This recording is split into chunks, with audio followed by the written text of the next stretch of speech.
Hello and welcome back to your favorite Stat Check podcast host's favorite Stat Check podcast. It's time for Take All Comers, episode 40. Vulkan lives! Rosehammer IV. I'm one of your hosts, Tyler Michael Dwayne Bortel, and I am joined as always by your other host, Lukas V. Troller. And today we are joined by a very special, highly requested celebrity guest from the land of. You're in Washington, right? I'm Portland. You live. I live like 10 minutes from Ordo. Yeah. Of course, cool. Don't listen to Tyler. He's a traitorous California dog who doesn't know who lives where, dude. From the land, yeah. Obviously, Harry lives in fucking Portland. Anyway, it's been a week. We got the boy Harry. He's here. He's big. He's mean. He's green, and he is here to tell us all about how we've all been playing Warhammer wrong, and it was Tactical Marines the whole time. Here to join in us for the first time is Harry. How are you doing today, Harry? I'm doing good. I'm excited to be here, and I'm excited to actually be able to say why Tactical Marines are good in this one detachment. I love the qualifier at the very end. Oh, yeah. He's just been kneecapping himself for 4 years. Man, that's why he we've been looking forward to this a lot. How's your week going, Lukas? Oh, it's Friday. Yeah, it's done. That's nice. Yeah, it looks like Portland, we're going to get one more little bout of rain, which is going to be nice and refreshing as spring kind of kicks off here. Definitely one of my favorite types of year is like being able to go outside at 6 a.m. in the morning and all the birds are chirping and all the flowers are blooming. It's really nice and lovely. So feeling good about that. Work was a bit of a doozy this week, but we're surviving. I'm going to Home Nations in a couple weeks, so I'm getting ready for that. It's been a lot of grinding to get ready for that from an army perspective, from a hobby perspective, from a travel perspective. So I'm excited to actually just get there and play some games of Warhammer. There's a lot to explore right now in CSM, which is the faction I'm going to be taking to Home Nations. A lot of compelling detachments. I feel like more than pretty much any army in the game right now, CSM has faction variety that you can play, which is cool. There's like 4 or 5 very, very viable good detachments, and it's been fun to kind of tinker with them all, especially in the context of all the new data sheets, especially the Defiler and Kravik Morn. So be able to explore that. The Defiler is terrifying, but Kravik Morn is based. I mean, I'm sorry, you cannot argue with that. Him leading a 10 Iron Warrior Terminators is one of the most base things I've ever seen in my life, and you can play it in Huron's Marauders. You can play it in Creations of Bile. Like that's that unit's pretty scary. Creations of Bile. I wouldn't play Vroom, dude. That's sick. Yeah, Plus 2 moving Advance and Charge Terminators with Kravik. Advance and Charge Terminators are good. Who would have known? You just stand them back up. You can spend a CP to revive one every single turn. Okay. So yeah, there's like multiple detachments. That unit's really cool. He's just such an awesome leader. Yeah, so very cool.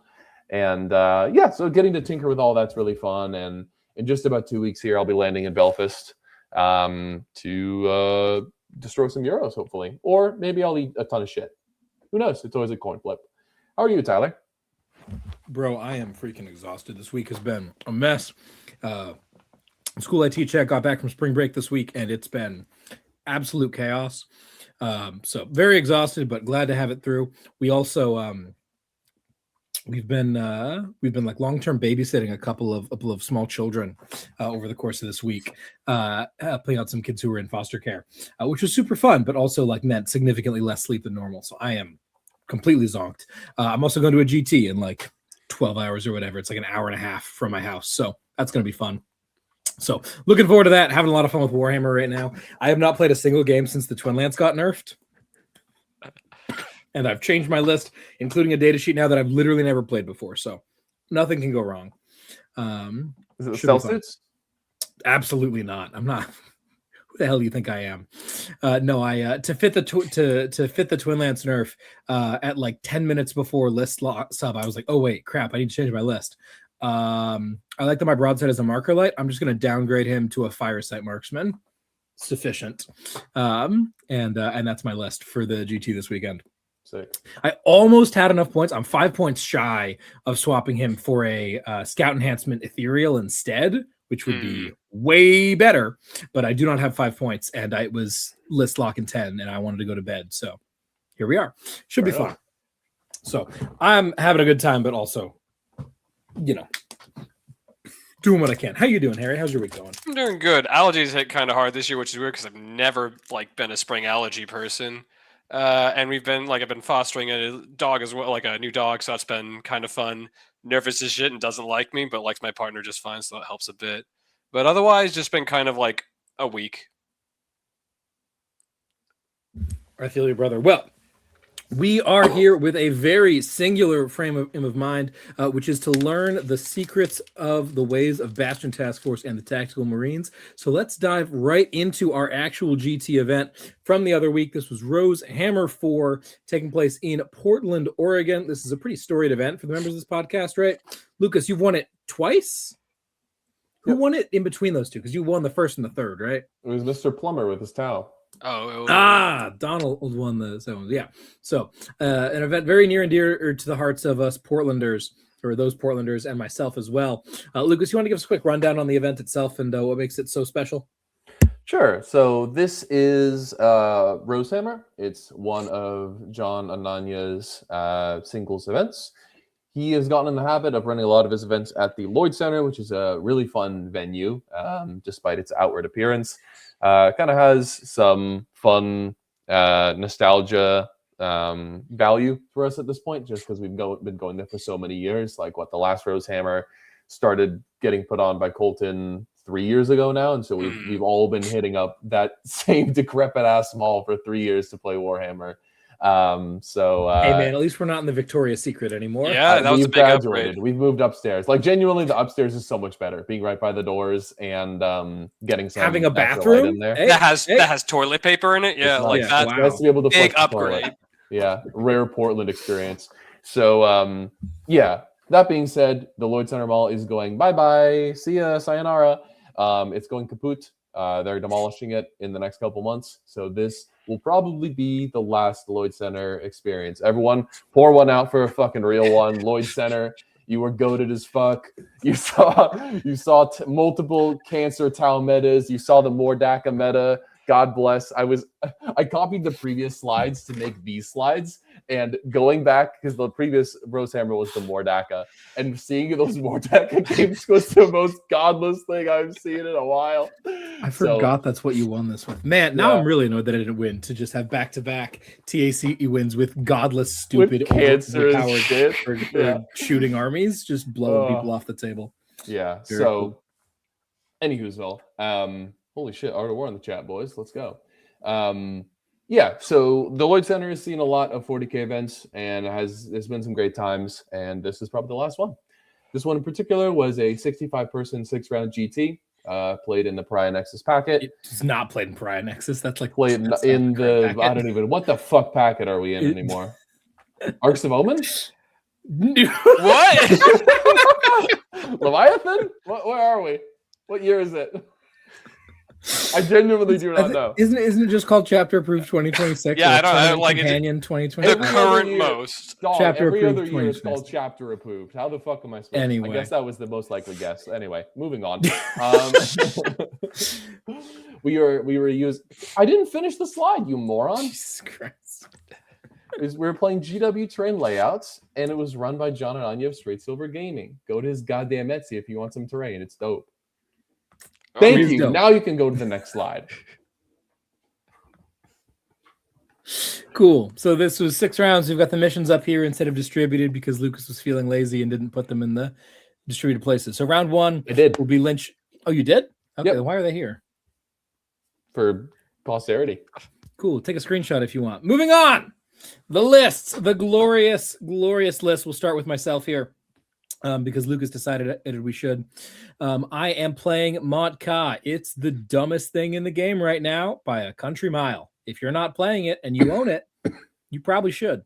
I am very much of the belief that this Mont Ka list bangs. Is this the best possible Mont Ka list? No, it doesn't have spells. Oh god, you're right. That's such the problem. The issue that I think a lot of people are running into with Tau right now is that Tau are so much better than everything else that which flavor you play doesn't make that big of a difference, right? We're talking about very small marginal utility here, and as a result, people are not optimized, right? They have they've ended up, like, from a physics perspective, they've ended up optimizing to a bunch of different local minima, which is really cool that you figured out the best way to optimize your particular version of the build. But like, it's really hard to tell whether Storm Surge or Missile Broadsides or Crisis Fire Knives or Sky Rays and Hammerheads, which one of those things is the best that completes the list.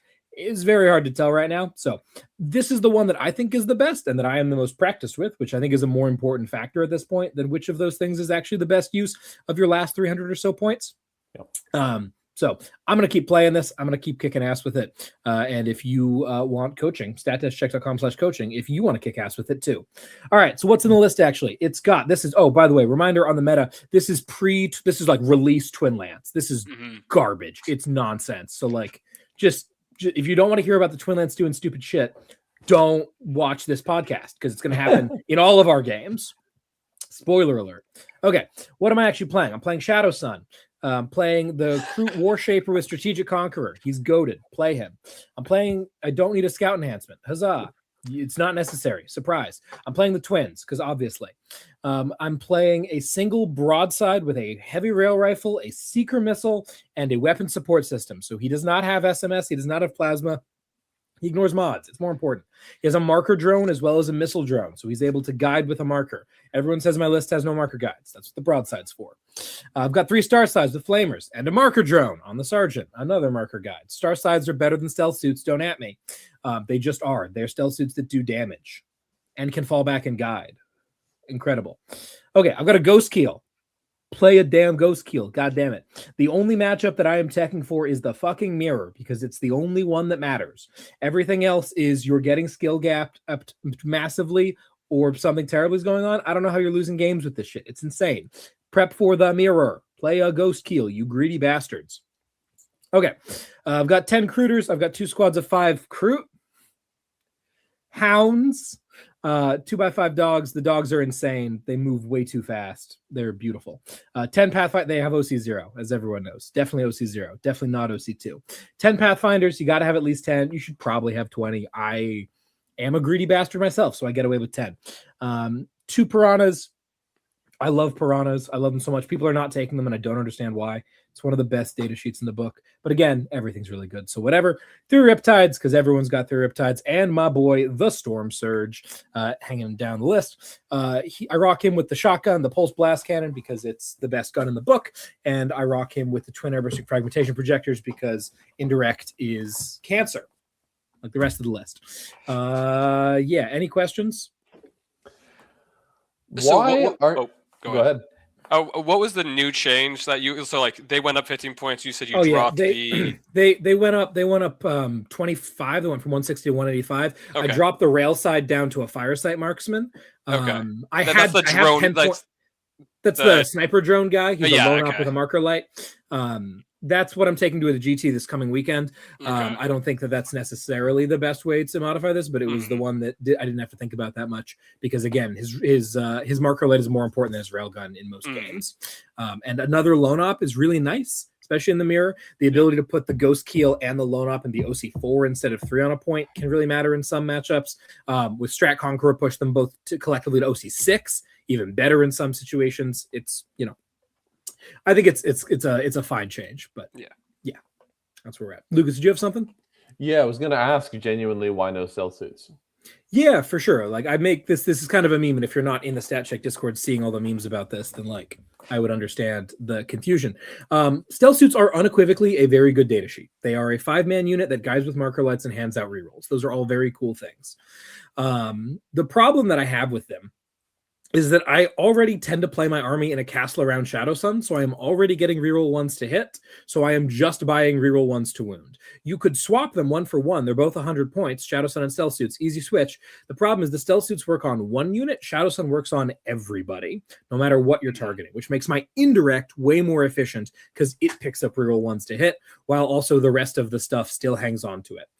The Storm Surge in particular really likes to be ballistic skill all 3 with guide, 2 with heavy, and reroll 1s to hit from Shadow Sun, and just all of his guns are on 2s reroll 1s as long as they're guided, and 3s reroll 1s if they're not. It just makes him way more efficient as a piece. Relatedly, because the Storm Surge in particular wants to use the towering aggressively to go look at something that other things can't see, if other things can't see it, other things aren't guiding it, right? I'm often guiding for the Storm Surge in an early turn off of maybe Pathfinders, but often also Piranhas or a Ghost Keel or something that can just cut an angle where I would never put my stealth suits in that level of harm's way, but I can send a Piranha or Pathfinders on a one-way trip happily. And then with Shadow Sun, he still gets roll 1s to hit. Right, so that is for me why stealth suits don't fit into this list in particular. They are a good data sheet. You can play them. You're not crazy. But I like it. It's a bit of a meme at this point because I've been on a lot of tirades about how the list does not need stealth suits, damn it. But like they do not fit into what I am trying to do. I have played with them. I have played without them. I have not missed them dearly. The other thing that I will say that is genuinely a little bit of a like, take this with a grain of salt, but there's a part of me that really believes this. Stealth suits are a fucking security blanket that Tau players clutch onto for absolutely no reason because it makes them believe in the math. They say, oh, if my stealth suits are guiding, I should be so reliable. My Riptides are going to do so much damage. And then they roll 3 2s and they're like, oh my gosh, how could this have possibly happened? My averages, I guided you with stealth suits. And like, that's not how I operate as a player. Despite being very mathematically inclined in general, I'm not out here cranking out expected values and being like everything should do 0.8 times its expected value all the time because that's what I'm happy with, right? Like calculating what's once and then like being upset when that doesn't work. You're going to put a lot more damage in something than you need to. And if you think that your stealth suits make those averages even out and it's going to be fine, you're going to end up screwing yourself over when you don't have enough commitment in one particular location.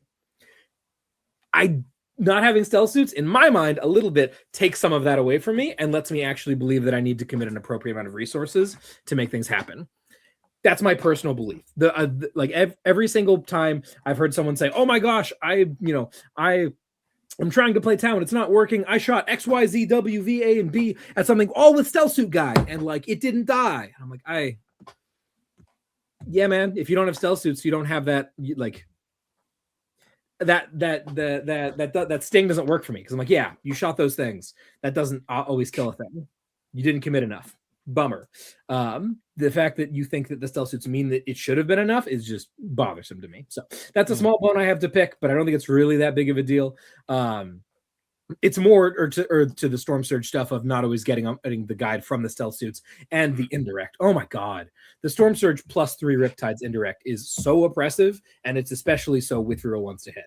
How many shots is it again?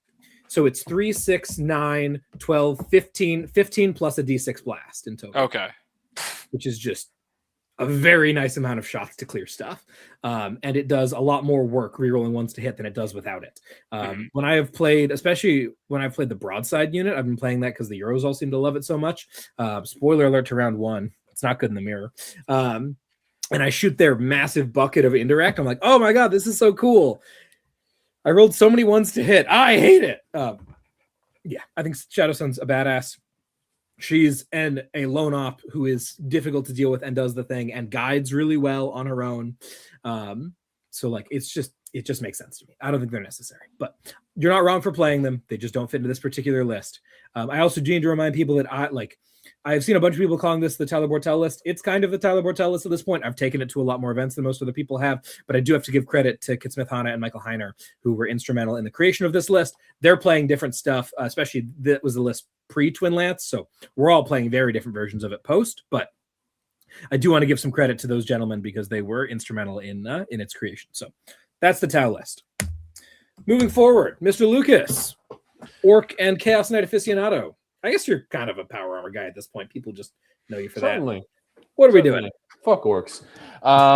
Yeah, I'm playing Renegade Raiders Rosehammer IV. It is one of the things I'm considering for home nations, so let's give it a whirl. A particular note, like Tyler said, this is the released Twin Lance meta, so no Defilers, no Kravik Morn, no Obliterators, and no funny new detachments. Oh, sorry, there are Obliterators, no Mutilators. This list is Renegade Raiders. I have a basic Chaos Lord. I have Cypher, the chat. I've got... Who is that? Is that Harkin World Claimer? You goddamn right it is. Got Harkin World Claimer, the biggest damage dealer in the 8th Legion, baby. We've got Huron Blackheart and the Masters of the Maelstrom. We've got a single Trader Enforcer. We haven't seen this guy yet. What the fuck are you doing, brother? This guy's the king.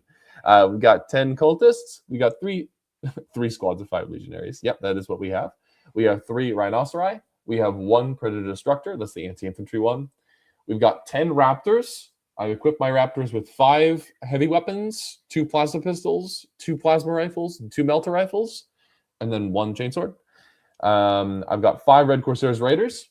I was very wrong about this unit. They're the little infiltraty guys that have a bunch of chain swords and 3 wounds and they're OC2. This unit's really fucking good. The unit is really, really fucking good. And then I have 3 squads of 6 Noise Marines. So pretty normal Renegade Raiders stuff. Just a bunch of good guys in cars and zipping all over the place with Renegade Raider strat and real hits and wounds. And fuck you if you touch the objective. And yeah, that's the list. It was a lot of fun. Tell me about this awesome Harkin tech, dude. What worlds is he going to end? So he's going to end the world of every tough enemy guy that's not on an objective. So Renegade Raiders has a problem of opponent put tough guy in your face, not on an objective, because you don't get any rules against those guys, and you shit your pants and die. Harkin is one of the few units, along with some other new ones like Defilers and Kravik Morn, that genuinely just like hit things that aren't on objectives pretty decently hard. Harkin gives his squad JPI charge mortals, and the new Raptor datasheet has grenades. So this unit rapid ingresses in on turn 2, runs forward, throws a grenade, slams 5.5 charge mortals on someone, and it's uncapped. So if you just happen to roll 9, you do 9 charge mortals.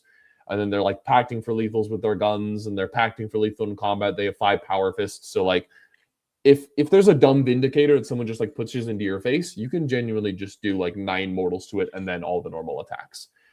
That's the idea with this Harkin unit. In my opinion, it's now been superseded by the very efficient, very strong new data sheets that are coming out in the Ire of Terror campaign book. So you're probably not going to see this unit anymore, but it is not a meme unit. It's a little bit haggard, but it's not a meme unit. Like it does a bunch of mortals to the thing it charges, which is useful. Yeah, that's what it's about. Cool beans. Shall we move on to the main event? Let's do it. Harold. All right. So it's, I mean, not much to say, but basically captain with a CP generation, just there to get 2 to 3 CP out of game. Also fights really well one fight phase, and that actually turned out to be pretty important every game that he fought in. So Termi Libby with Hero of the Chapter gives him sustained hits just as he's leading, and then the Hero of the Chapter enhancements makes the Terminator unit battle line, which is really important because it means they can advance and charge, and it also means they're eligible for -1 to wound. Vulkan, because Vulkan's just a boss, he does 2 great things. He says, "This is my objective. I will not be giving it to you." And then he also points at something that says, "Multi-melters, please chop off its balls." Like, it just kills it. 1 Rhino, because the Rhinos are good, gives you mobility. It could be switched out for scouts or whatever, but I think right here, I kind of just like having the Rhino. It gives you options that having more bodies doesn't necessarily give you. Multi-melta devs, consistently just 8 multi-melta shots, hitting on 4s. If they stand still, they ignore cover. That happened like once in What It Mattered, but the real thing is that they all have a once per game, just flip a hit to a 6 after it's been rolled, which goes really well into one of the strats that Bastion has, and probably the most important strat on that detachment. 3 Predator Annihilators, because I was teching to kill Catan, and Predator Annihilators are the cheapest, most effective thing we have. It's not Executioners, it's not Lancers. Just get yourself a fucking Predator. Rerolling damage on like 4 shots once per game, then 3 shots the rest of the game is so good. The rerolling the damage step is the best step, and you can just say, "Oh, I'm gonna point oath at something," and so now you're hitting on 3s, rerolling, wounding on 2s with a twin linked on one of them, and here's 3d6 plus the 3d6 plus 1s and 1d6 damage. And if that fires twice into an Oath target, like into a Necron game, I've generally won that game. 5 scouts, just because scouts are good. You have like they're just objective play. They give you infiltrate, and I think especially if you're playing against Tau, if you don't bring infiltrate, what are you doing if you have access to it? Scouts are and infiltrate scouts, just like Pathfinders have infiltrate scout, is some of the best rules that you can get for a cheap unit. 10 assault terminators. There are just 4 claws, 6 shields. There's no mathematical optimum. Those are just the models I had. It ended up working out pretty well. You could probably go 4-6 the other way if you wanted to be more damage minded, because the lightning claws with sus lethal do tend to outperform the Thunderhammers, especially in the current meta because of all the -1 damage. But it's like 4 wounds comes up a lot versus 3. And dev wounds does matter, and as did the strength 8. And of course, the core of the list is 40 tactical marines. And basically, the big thing about them is they split up into 5-man squads. That is their data sheet abilities. 2 of the squads had multi-meltas. 2 of the squad had las cannons. Then all the squads had melta guns, grav pistols, and power fists on the sergeant. And basically, you would just put all the you'd split it so there'd be all the multi-melta and the melta gun and the sergeant in one squad, 5 idiots. And then on the las cannon squad, you break out the las cannon with 4 idiots, and then the sergeant and the melta gun. And you basically just have a whole bunch of just versatile trash that you could throw. It's essentially 70 points for that unit, even if it's the good half or the bad half. They all have grenades. And I guess for people who don't know what Bastion Task Force does, it does 2 things. Basically, all battle line units can advance and charge, fall back and charge, advance and shoot, fall back and shoot, and also do actions in those circumstances as well. They basically can do anything they want to do. And the other thing they do is if they shoot you, if they shoot you or punch you, you're now Auspex scanned, which means reroll 1s to hit. And that's actually a really big part of why this list works as well, because you have Oath as the I need to kill that thing, and then everything else has incremental damage increase. That changes a lot of the math, just like how reroll 1s for Shadowsun works. You just get a little bit more, and that makes everything just efficient enough to get away with some trades that the other might not be able to. But yeah, so it's a pretty straightforward list. That just the other way you could do with Bastion Task Force is with the Black Templar, 2 heavy bricks of Crusaders that go and kill God. And then you have the other way, which is this is everything's MSU, and I get to do all the things that I want to do throughout the game. And you can't pin me down either. So, yeah. I was fascinated by this list. I think the title of your list is something to the effect of Emperor's Children Light, or Loyal Emperor's Children, or something like that. Emperor's Children Light, yeah. As someone who's played a lot of EC, being able to play the game out of rhinos with advance and charge, fallback and charge, all that kind of stuff is really powerful. So, in my opinion, the thing that's missing from this list, in my eyes, is more rhinos. When I first read the list, I was very curious to not see more rhinos. Could you talk about why you're playing all of these? Because are you putting the multi-melted devs in the rhino? So So basically, it was at the start. Because I'd only practiced this 2 games before, but thankfully both were against Tau. So basically, I'm fucking blessed. Thank you for those 2 spars, the sparring partners, Brennan and Jonathan. It helped a lot to learn how to play that matchup. Just those 2 games. But basically, you always start 1 multi-melta dev in just strategic reserve, and in the first couple of games, I was having both.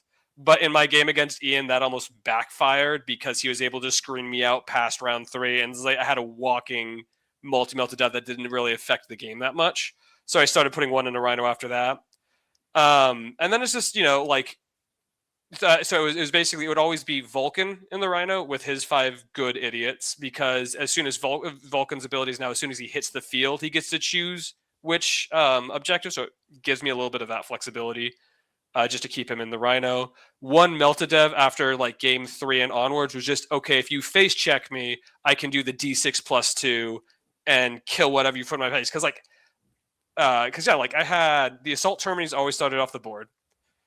2 tactical 5-mans, the one with the sergeants and the melta guns, would start off the board.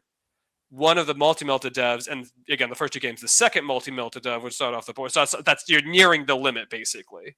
So it's like so you're playing 5 meltas and the Vulkan plus 5 morons in the car. Yep. And then 10 morons split into 2 squads of strat reserve. That still means you have 25 morons on foot. So my question still stands. Like, do you think there's room for another Rhino in this list, or is it just that you don't know where to cut? You'd have to cut the scouts. And the thing is like the scouts are so good because the scouts solve a problem that the Rhino could potentially solve, but it also solves the other issues of preventing scout or infiltrate shenanigans, or at least contesting that roll off. Okay. And like I didn't necessarily I didn't find myself wishing, oh damn, I wish I had another Rhino right now. Okay, interesting. So yeah, like it helps, and I think that like the earlier iterations of this list was missing that Rhino, but I think 1 is enough because you don't want to. This list suffers if you concentrate it more into smaller spaces. You want to be able to exist and say, here's my 70-point 5-man tactical squad that has just Vulkans that you can't kill with indirect, because generally that I will survive that indirect fire. So you're gonna have to put something that shoots at it, and generally whatever you're putting that shoots at it is more expensive than the 70 points I'm paying for that 5-man, right?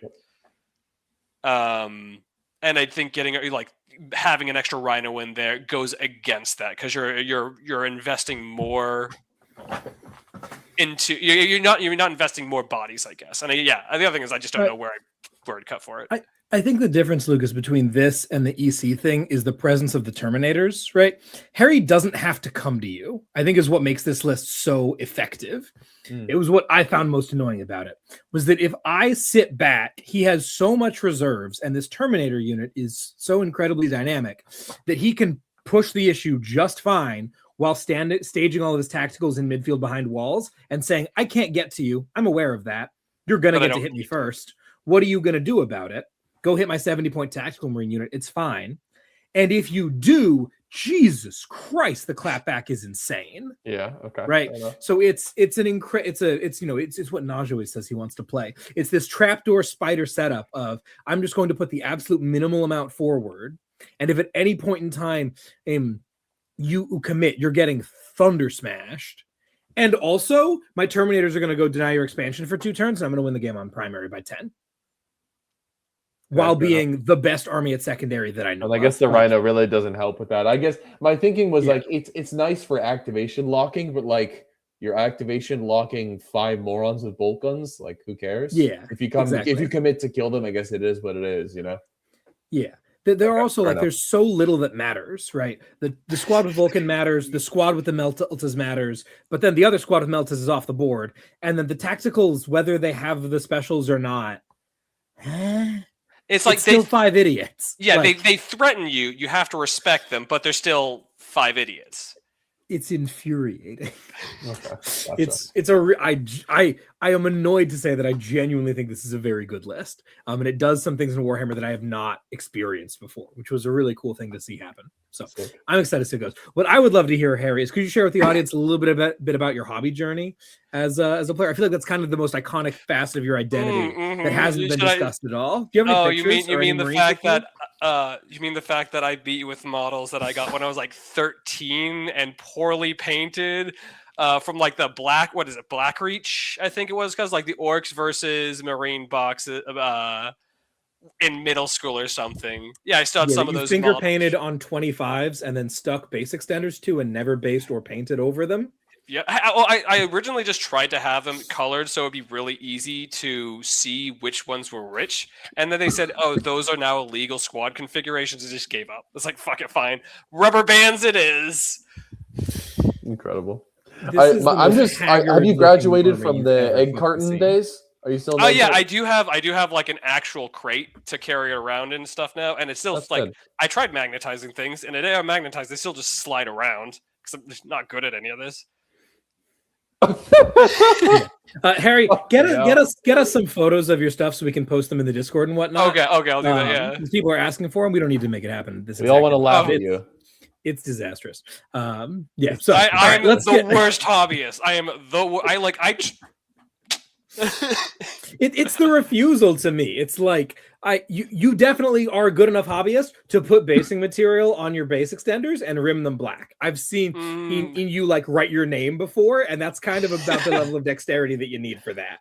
Like it's an effort thing to a certain degree. I fully acknowledge I fully acknowledge I'm not a great painter. I do not acknowledge I refuse because I can't be fucked. So it's kind of badass. So let's get into some of these actual games. Starting off on round 1 here, we are playing Tipping Point Linchpin on layout 7, which as a Tau player, I gotta say, has become one of my favorite layouts lately. I think it's really cool for gun lines. If you happen to have a Storm Surge, if you don't, it's probably less fun. But if you have a Storm Surge, this layout is a lot of fun. We're playing it. It's the day 2 layout this weekend. I'm very excited. All right, sweet. So naturally, I am starting off with a Tau mirror match. I did play several of them this weekend. This was actually against my boy Jeff. His name is Jeff, right? I'm going to be so embarrassed if that's not his name. Yes, it is Jeffrey. Jeff is actually a fan of the show who asked on Discord, hey, what Portland event should I come to? And I said, come to this one. There's a golden ticket on the line. And he said, I'm not going to win the golden ticket, but I'll come. That sounds like fun. Did not know this guy was going to fly in from Alaska. Wow. Dude showed up, and then we paired round 1. I was like, okay, hell yeah. So Tau mirror match round 1 against a dude who flew in at my recommendation from Alaska for a fun game here. We had a great time. The best part of this game is not the scorecard. It's that we were also wearing the same shirt. Fucking sick. So we both roll up with our Tau armies and our Challengers Cup shirts, and we square off. So he's got a Tau here. Lucas, you want to run through this list here? Pretty close looking glasses as well. You guys got the same glasses. Yeah, we do both have the rounded frames. Yeah. So this is an Enforcer Commander with Strategic Conqueror. He's got this is Montcalm, of course. You got a Warshaper with Scout, 2-unit Scout. We got Twin Lance. We've got 1 squad of 3 missile broadsides. We've got 1 squad of 3 missile fire knives, 10 Croots, the obligatory 2x5 Croot Hounds. If you're not running 2x5 Croot Hounds, what the fuck are you doing? We got 3 squads of 10 Pathfinders. We've got 3 Riptides. You got 2 squads of 5 Stealth Suits, and then 5 Espid. Yeah, very nice. You can tell he's a listener of the show because this is exactly the list that Innes and Nassim had been working on. I think they've iterated past this a little bit, but this I don't know if this is what Innes took to Sheffield, but he took something very close. It's a real cool list that does a lot of fun stuff. I've played as and now against this list a couple times. It is really, really bad in the mirror because your major damage pieces are the missile sides and the fire knives, obviously on top of the riptides. And those are both A, taggable, and B, 2 damage, which is not an acceptable thing to be against Montcalm detachment with -1 damage. They're also AP1. AP2 ignores cover at absolute best. So anytime they're not getting a marker light and the stratagem, especially when they don't get the stratagem, say on turn 4, the unit does 0 damage. It's kind of unfortunate. So I felt like I was at a pretty good list advantage here. I did lose the Infiltrator roll-off, which is a really big deal. Tau matchups, Infiltrator roll-off, go first is a big deal. So I lost the Infiltrator, but fortunately for me, Jeff went a little bit conservative, didn't go for the maximal screen out. He wanted to have his Pathfinders with a safe spot to scout back to. And as a result, I got to kind of take the right side of the field a little bit, was able to squeeze them. You can actually see, yeah, whatever. Anyway, there we go. You can see a little bit over here. I was able to take the right side of the board, and I did have the great fortune of going first, which is always a big deal in the Montcalm matchup. So yeah, I pushed at him real hard and did 0 fucking damage. This is what the end of my first turn movement phase looked like. Yeah, this is my end of my turn 1 movement. My Pathfinders, my end of my first turn, like I've charged and everything. My Pathfinders jam all the way up. They're currently behind the wall in the lower right there. I shoot the Pathfinders and both Piranhas at his missile broadside unit and do 0 damage. I shoot, and then on the other side there, I get the guide off with my broadside. So I have marker guide and put 2 Riptides, the Broadside, and the Ghost Keel, all with Shadow Sun rerolls into his Riptide, and put it down to like 4. And I'm like, oh, interesting. So not a whole lot of damage, but we do manage to tag a whole bunch of stuff here. His Pathfinders are tagged. His other Pathfinders are tagged, both with Piranhas. His Broadsides are tagged with the Pathfinders. And then I'm just taking a ton of table, and it's bad, man. He tries to respond to this in a couple of different ways. None of it really gets especially far because he has to be constantly under threat of the Storm Surge. I'm actually able to just straight up walk out my Storm Surge here because he's so effectively move blocked. The only thing that can legally shoot the Storm Surge from this position is going to be a single Riptide, assuming his other Riptide died, which it didn't, but he could have his 4-wound Riptide walk out, I guess. So he could have maybe 2 Riptides and then the Missile Crisis Unit, which does, again, I have 2 CP, 0 damage approximately to a Storm Surge. So, like, is he going to full commit to shoot the Surge with basically a Riptide? No, he's not. So he has to play the rest of his game hiding from the Storm Surge, basically, and there's no real way to do that. Oh, let me get the logo off there. Yeah, this was unfortunate. This was 88-39, 19-1 victory here. Basically, by keeping him off of his expansion because he does not have a Ghost Keel, which is a very important thing to have, jamming him off of his expansion and then shooting the crap out of the things that are on it, we're able to take a pretty sizable primary advantage, and then by the tail end of the game, he's basically tabled. So this was a lot of fun. Jeff was a wonderful opponent, but not a super tight game once I knew I was going first, as it just push him real hard, tag him real good, and shoot him till he goes away.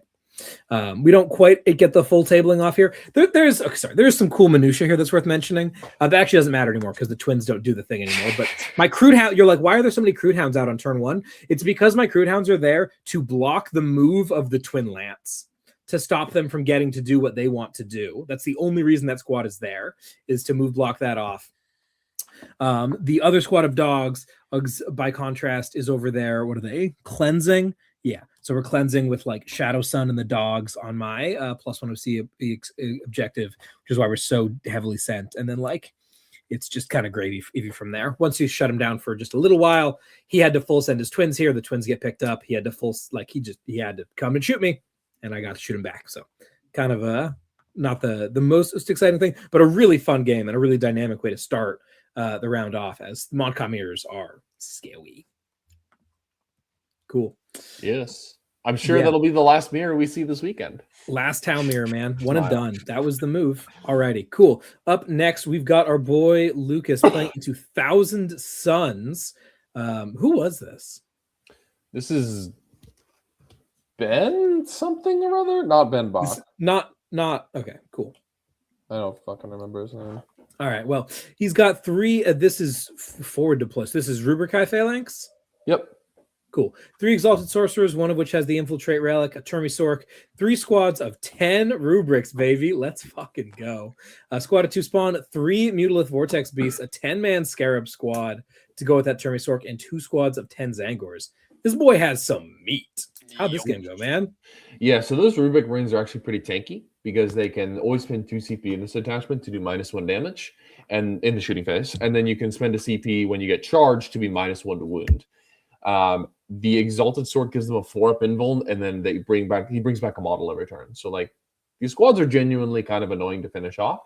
Basically, the crux of this game was I went first and just kind of castled on my expansion. I was a little bit nervous about primary in this game because he does have a pile of OC and he's going second. And in response, he kind of like staggers some Mutaliths forward. And then from there, I'm like, he's kind of on the middle objective and he could rapid ingress his Terminators onto it. I don't want to commit to like shooting his spot where he might not rapid ingress.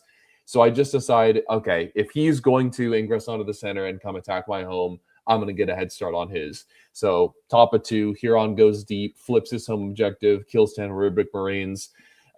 He starts pushing back. The Mutaliths keep running forward. The Scarab Occult ingress and attack my home field objective. And yeah, if you haven't played against Renegade Raiders recently, especially the 3 Noise Marine variant, holy shit, do they have a lot of 3 damage. So as soon as those Terminators were down, I'm just like, Noise Marine, blam, half of them are dead. Noise Marine with 3 hits and wounds, blam, the other half are dead. Just ice an entire squad of Sots like it's a piece of cake.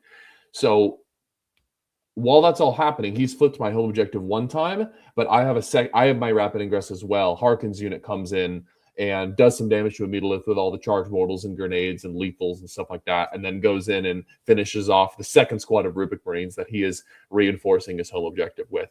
So more or less the moral of the story of this game is I'm not really holding my own primary that well. You can see he flipped my home on turn 3. Whereas I'm kind of struggling to continue to flip his objectives. But I'm killing a lot of his guys and removing a lot of his trash. It looks like I actually didn't flip his home on turn 3. So it might have been a classic Harkin whiff. Yeah, I'm just kind of like continuing to apply pressure, and I've got like rhinos everywhere and trader enforcers in his backfield, and I've got my OC10, he has an entire squad of rubrics allocated to hold his expansion, whereas I've just got my Red Corsairs Raiders chilling on there, scoring 5 every single turn, which is really nice. And so while he does beat me by a little bit on primary, I beat him quite convincingly on secondary. It ends up being a pretty close game. It's a 6-point win to the Renegade Raiders. But was definitely not super enthused about seeing the 3 mega tough monsters that run out into the middle, not on objectives on round 1. It's like, I mean, I'm not going to commit to your Mutalith, man. So as soon as you want to come around that corner and shoot that laser beam, sounds good. I'll deal with you on a future turn. So, yeah. Damn, that was how that game went. 11-9 round 1. Terrifying. Yeah, it was what very a scary. Random thing to have to deal with. Very cool. Props to I hope Ben did well this event, because that's a sick list. And I did not look. It was a very cool list. Admittedly, it's probably terrible into Tau, but like very, very cool. Yes. So maybe for the next meta, maybe this will be the hotness in 11th. All right. That being said, I do want to quickly say they do have -1 damage in the shooting phase, so all the missile spam builds are kind of people killing Rubik Marines. 100%. Bummer there is nothing else available for Tau players to use. What a tragedy. Speaking of Tau players, we got a game over here. Yep. Wait, Evan's only playing 2 Riptides? Yeah. Your round 3 opponent was also only playing 2 Riptides. Yeah, but he's playing Ret Cadre. Like, that's a very I thought you were so upset that you fucking lagged out of the lobby right there. Evan, I'm revoking your Tau player card. This is embarrassing. Cool. So this is if you couldn't tell, the list that I've been playing has gone around on the Portland meta a couple of times, and a bunch of people have gotten excited about it. Harry is going to get his first warm-up round into a variant of my list here against Evan. As compared to my list, Evan has cut a Riptide. He's kept the Ghost Kill, though, which is good. People who cut the Ghost Kill are wrong. And in exchange for that Riptide, he has purchased himself a squad of Pathfinders. Additionally, he has bought an Ethereal with a Scout enhancement and a squad of Stealth Suits, while also cutting a squad of Starsides. So he's down a Riptide and 3 Starsides, and up 10 Pathfinders and a Scout Ethereal and 5 Stealth Suits. Which really is to say that you 1-for-1 swap the Starsides for Stealth Suits. I think that's wrong, but it's not the end of the world. And then he trades a Riptide for 10 Pathfinders and a Scout Ethereal. Yeah, really, that's the offensive one. Really? Are we sure about that? Are we sure that's better value? What are you doing, dude? So, I mean, to the credit in the matchup that we had, because one thing I learned throughout Tau is there are 3 units that I'm actually scared about that I can do something about. One is Twin Lance. That is priority 1. You kill Twin Lance however you fucking can. Because they are the only unit that can effectively shoot something, jump back and trade, and not risk anything, right? And that will lose you the game if it happens like 3 times. Pathfinders fuck up Marine bodies for like only, I think they're 90 points or something like that. 90 points. So like it's a good trade. They're excellent support pieces, and I actually am not good at killing Pathfinders because I'm shooting fucking AP0 Vulkans at you if they're all the way over there. Like, so they're really dangerous, and they have Scout and Infiltrate, right? And they're a bunch of bodies, so Pathfinders are like priority. Are you about to tell me that I should have just like kept my Pathfinders back and been yes, 100%. We will get to that. We will get to that. Shit. And then Ghost Kill, like the Riptides, they suck, they hurt. The Ghost Kill is uninteractable, right? Unless I get to it, I can't deal with that. And in this game, I literally just strategic reserved, oathed, and then did like did the sustain shots and hit it with like 10 multi-melta shots from an 8-shot unit, and said, "Be gone." Stealth unit as a reminder. It is stealth. I was hitting on 5s, but hey, sustain and reroll hits, baby, and flip the 6. So basically, that was one thing, and I was like, oh, this unit does like it's 120 point for 5 multi-melta devs, and they will punch up into anything they want to in this list. The other thing is, I think that he went first. I want to say, I can't remember. Did he go first? No, I went first. I didn't. Oh yeah, he went first. Nope, I did. There we go. Yep. That is correct. I'm looking at the score sheet too. Thank you. Brother, it is 2 weeks after the event and you have not input your opponent's names or factions. Just nameless, faceless, dead people. I think it was Evan Butler. So yeah, yes. Really fun. Really fun to play against him. I was dicing him a little, and I didn't have to like re-roll any of the damages on my Predator, just 4, 5s, and 6s. But basically the big thing is he does is his first turn. The thing to note is he goes, and this kind of happened against every Tau opponent, is they put something forward. He decided to say, I'm going to send my Pathfinders, or one squad of Pathfinders, and the Twin Lands, and I'm going to kill the Captain squad. And he did, and he killed like a couple other Marines, but his Twin Lance was not able to get away afterwards. So I was like, that sucks. So I only got like 1 command point. Sack the Twins top 1? I believe so. It was either top 1 or bottom 1 or bottom 2. One of those two, but like basically, it's like, oh, rounds. Okay, and I was like, I was able to kill them. I was able to kill the Pathfinder squad, and I was able to. From there, I have a lot more play and a lot more just agency into how the game runs, because I'm just like, oh, that tackle squad advanced 5 inches. That puts it in range for like a decent charge. Oh, that one only rolled 1. Oh no, I got 2 other. Right? Like, it's the thing of like, I have so many small gambles I can make that if one of them pays off, I win big. Yeah, basically he did a fun thing where he cross shot. Like, I had my Terminators bearing, and the game was kind of over at this point, but I had my Terminators bearing down on the Storm Surge. So he's like, no, I'm gonna have my Pathfinders cross quarter shot into you and -2 to your advance and charge, or the -2 move and charge into it. Sick. So I have 5-inch moving Terminators who are now moving. So it's moving 3. They rolled like a 1 on the advance, so it goes down to 0. So I was like, oh wow, that actually hurt. Like, I could not get there. Interesting. I forgot Monk had that strat. Yeah, it's Brother, like, I have been playing this detachment for like several months now. I have never used that stratagem in my entire adult life. Yeah, no, it was very funny, because it had, like, if you could use it on SMSs, it would actually be pretty entertaining, because like, okay, you ingressed back there, I'm still gonna tap you. But the fact that you have to have direct fire from a pulse carbine weapon makes it a bit rough, and has to have grenade keywords, I guess, is the other part of that. Isn't it just Tau infantry? It's just infantry. Oh, okay. Is there any infantry that has SMS?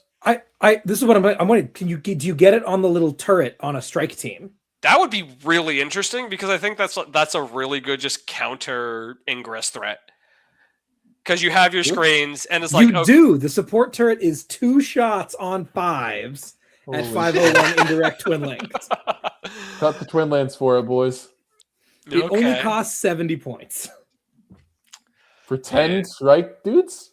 Yeah. Jeez. Okay. Do they do anything else? They suppress infantry, I think. Like, they give it -1 to hit, and if they're alive, like, or if they're on the field, I think is the other part of it. But yeah. And I will say that like breachers can get it too, though.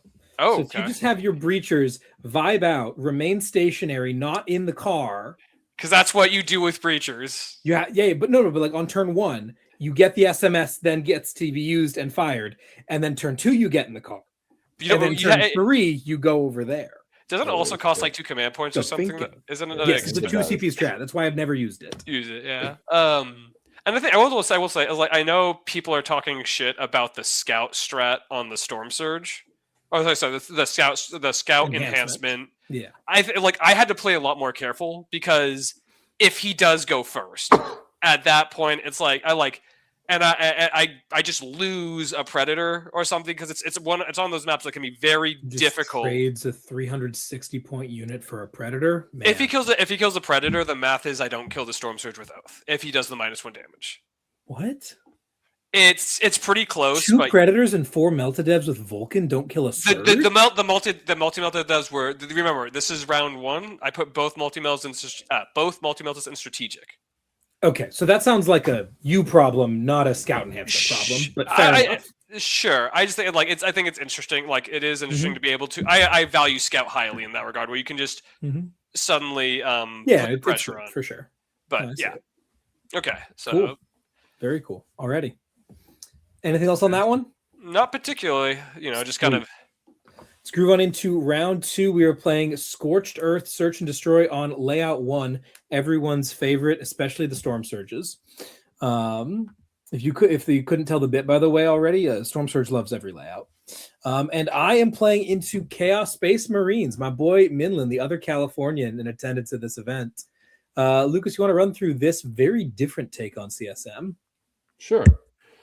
This is Packbound Zealots. Minlin was ahead of the meta. He was fiending for those defilers, and he decided to play some Packbound Zealots. He's got Abaddon, he's got Cypher, he's got 10 green cultists. The color is the god they're devoted to. So he's got 10 Nurgle cultists, he's got 5 Slaanesh legionaries, a Slaanesh rhino, and then 6 noise marines to go in that rhino. Why the fuck do you have noise marines, Mindlin? Stop it. He's got. You would think they would go in that rhino. I would think that. You're correct. He's got 2 squads of 3 Slaanesh bikers and then 1 squad of 3 Nurgle bikers. Interesting. He's got 3 Nurglings. He's got a Nurgle Predator Destructor. He's got a Nurgle Vindicator. I'm sensing a theme here. He's got 2 Nurgle Forge Fiends. He's got 5 Undivided Chosen for Abaddon. He's got a Slaanesh Heckbrute. Don't want to curse. And then 5 Slaanesh Raptors as well. So kind of a Slaanesh and Nurgle theming here. This list is so cool, man. Yes. Oh, look, Minlin's in the chat. Excellent. All right, Daniel, I'll keep it short and sweet for you. Man, this game, I botched it so bad. I don't remember. I think we were playing on a clock, whether we were or not. I was playing way too quickly and messed up primary in like multiple different positions. Packbound is a difficult thing for CSM to play into because the Nurgle strat is a fundamental problem, right? They get to set up on the long lane and say, you can't shoot me on the long lane, and I get to shoot you. And if you just don't stand in the long lane, then I get to hold the board. Not acceptable. And their Overwatch is really good. Vindicators and Forge Fiends with full rerolls to hit sus lethal are really scary. I'll tell you what's more scary. It's Defilers, but those aren't out yet, so it's fine. Nothing can hurt me. So very cool. But oh my god, frickin' Minlin, greedy bastard. I go first, jail the hell out of him. Like I was not kidding, by the way. The Noise Marines did not start in the Rhino. They started in his backfield to give him an extra drop. It's layout 1, Lukas. The stat, like the stat we played, how the Pathfinders go up and stand in the ruins, but not in the ruins in layout 1 and can see through. They go stand in that spot and ace his Noise Marines, top 1. See you later. What are you doing? Yeah, so that was unfortunate. But yeah, he's fully jailed. I'm like, this is easy. And then I've got Crude Hounds running over towards expansion. I'm like, what are you going to do? Send Abaddon and the Chosen over here? He's like, yeah, I will. What are you gonna do about it? And I'm like, shoot them in the fucking head. Yeah. I don't. So Twin Lance and go. So I cut a long lane with the rail rifle broadside and my ghost keel. Maybe a Riptide. I don't know. I think just those two. No, a Riptide, not the ghost keel. The ghost keel needed a threat in his advance and failed to roll it so many fucking times. And it was annoying because he has to go out and around. There's no way for him to get closer while going. To go part way, he has to either get off the objective or roll the 3. So we just kept not doing that. But I sent them and the twins, and I put Abaddon down to 2 wounds, and the twins are like, okay, well, we know what to do. 3-inch charge, and they fail it. And I'm like, okay. They're gonna move backward 6 inches. Abaddon ended the game with 2 wounds. Oh, stinky. I was so frustrated, but fair enough. He's also able to get his bikers down eventually onto his expansion behind the wall. Search is one of the only ones where where search is one of the only layouts where on layout 1 you can hold your expansion safely, right? On other objectives, that expansion is not nearly as safe as it is on search. So having to deal with that was very annoying, made things very difficult. I took away the objective most of the times. In a brilliant blunder, I took away that objective. I don't think I got it. I didn't get his home field. No, because I got the objective. I worked really hard to take it away, and then did not devote enough firepower to killing the 3 bikers on the center of our objective. And he got a 10 anyway. And I'm like, oh my God, what are we doing? What am I doing? Because just bad. So at the very end of the game, he comes in, flips my home field with Chaos Bikers, and I'm like, oh shit, this is bad. Except it's not actually, because my freaking Kroot Warshaper, who's been vibing out in my backfield the entire freaking game, runs in and heroically intervenes into his bikers and kills 2 bikers with his 4 attacks. What a Chad. 4 attacks on 2s at 5-1 and 2 lethal. Bonk, bonk. See you later, bikers. One of the bikers was down to 2 wounds because he failed a pact earlier. So like only 3 failed saves, but we got there, boys. It was very sick. Midland is very upset because if I don't do that, well, doing that seals the game. This was on turn 4 and the game is over and there's no more reason to play. So we called it there. If he doesn't do that, my prospects were very grim. I needed to make a couple of Rube Goldberg things happen to pull the game out after that. So I was just like, okay, we're good. So it was a very, very fun game. Milan's a great opponent. We had a great time. We always have fun playing together. Yeah, really interesting one. Those bikers, man. Really annoying to kill, really efficient, and those guns very scary to attack. To be clear, by the way, I fucking tabled this guy. Like all of his vehicles are dead. I've got plenty of vehicles live at the end of the game, and like the army's really good at scoring, and it's really hard to push, especially on Scorched going first. So we end up 81-72. But like it would have been very difficult for me to keep him from burning my home field. Like that was going to be really messy if his bikers hung on there. So that's kind of the big difference here. Really great game, Daniel. Had an absolute ton of fun. And I'm squeaking by, escaping into round 3. Wow, wild. This is a crazy game. He beat me on secondary, if you see that. Yeah. 26-27. I only beat him on the 10 primary. That's it. 0 overforce on turn 2? Was he just not really interacting with you, or what? I move blocked him off his expansion. He couldn't get there. No, you fool! You should have let him get on it. My bad. I'm pranking you. I'm pranking you. I definitely should have cycled that, or at the very least, cycled AD on turn 3. That failed AD. I was disappointed. Was that the turn the bikers? Yes. Survived. Yes. Yeah. Yeah, that was a lot of points. So really great game. Very silly one. PBZ, if you're trying to find something that can play into Tau, PBZ probably can. It's a really good detachment. It's also so fucking cool. Word bearers are sick. Yeah. Very good stuff. Cool. So moving on. Up next, we have our next mirror, and it's not Tau. It's a CSM mirror. 6 CSM armies. Night Lords versus Iron Warriors, baby. This is Kim. Kim's This was the Kim game. Oh my God. This is the same list as the guy who nearly pantsed me at or he did pants me at West Coast Warbands. This is Chaos Bastion, right? Yeah, Fellhammer. So it's Abaddon, Cypher, Vashtor, Bile, the Terminlord with the blank, 10 cultists, squad of 10 chosen, squad of 5 chosen, squad of 10 possessed, squad of 10 Terminators, 3 bikers, and a Forge Friend. This looks like nothing. Correct. It's a Forge Friend and 3 10-man units, excuse me. And like Abaddon and is Abaddon? Excuse me, Jesus Christ. Is Abaddon with the 5 or the 10? Usually the 5. The 2 times I've played against this list, he's leading the 5. Cool. So it's Donnie with 5, Bile with 10, and then who leads the Terminators? The Terminlord. The Terminlord. Yeah, sorry. Terminlord with Terminators, and then 10 possessed. So it's just like 3.5 bricks and a Forge Fiend. So Fellhammer is very strange in that it genuinely has a lot of shooting defense because it's -1 to wound if the strength is greater, and the entirety of CSM is like just T5, T6, T4 bodies. So you're basically blanket -1 to wound in the shooting phase, which is really good. And then you can always spend 1 CP to get a 5-up feel no pain in the shooting phase as well. So like the normal thing you might think of, just point the 3 damage noise marines at the 10 Terminators. Okay, well, they're -1 to wound against the Blastmasters. They are 5 up feel no pain, so they're really slowing a lot of that stuff down. And then the Terminator Lord is cool because he makes your 5 up feel no pain strat free, and then he has a once per turn blank. At least I think it's once per turn. So they're very hard to kill in the shooting phase. Fellhammer doesn't have any combat phase resilience. That's where 2 things come in. First of all, Abaddon. Abaddon just gives everyone nearby him for most of the game the 4-up invul. You're not actually choosing real hits that often in this list. You might switch into it on a give and go turn, but usually you're just sitting there in the 4-up invul to help keep your chosen alive.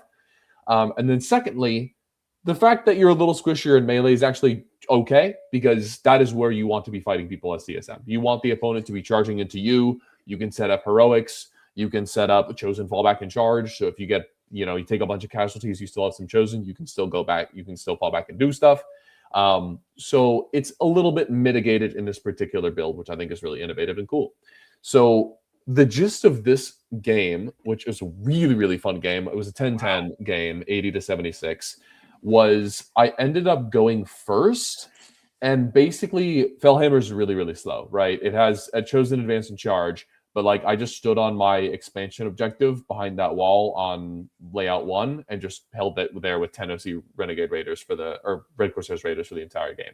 Similarly, he put his 3 bikers on his expansion and just stayed there until turn 4. So we're kind of not contesting each other's 10s, and the game is going to come down to a thunderfuck brawl in the middle of the table, which didn't go great for me. Like he just kind of like committed his Terminators onto the objective on turn 1 and said, do something about it, motherfucker. I shot 2 firing deck rhinos and a real hits and wounds noise marine and a predator at the Terminators and killed 3. I was like, okay, well, that's really not good at all. And then I charged him with the Lord Squad and 5 Legionnaires and deleted the entire unit. So that was a thing. But again, that unit is there to kind of get the game started. It's like it takes a massive commitment to remove.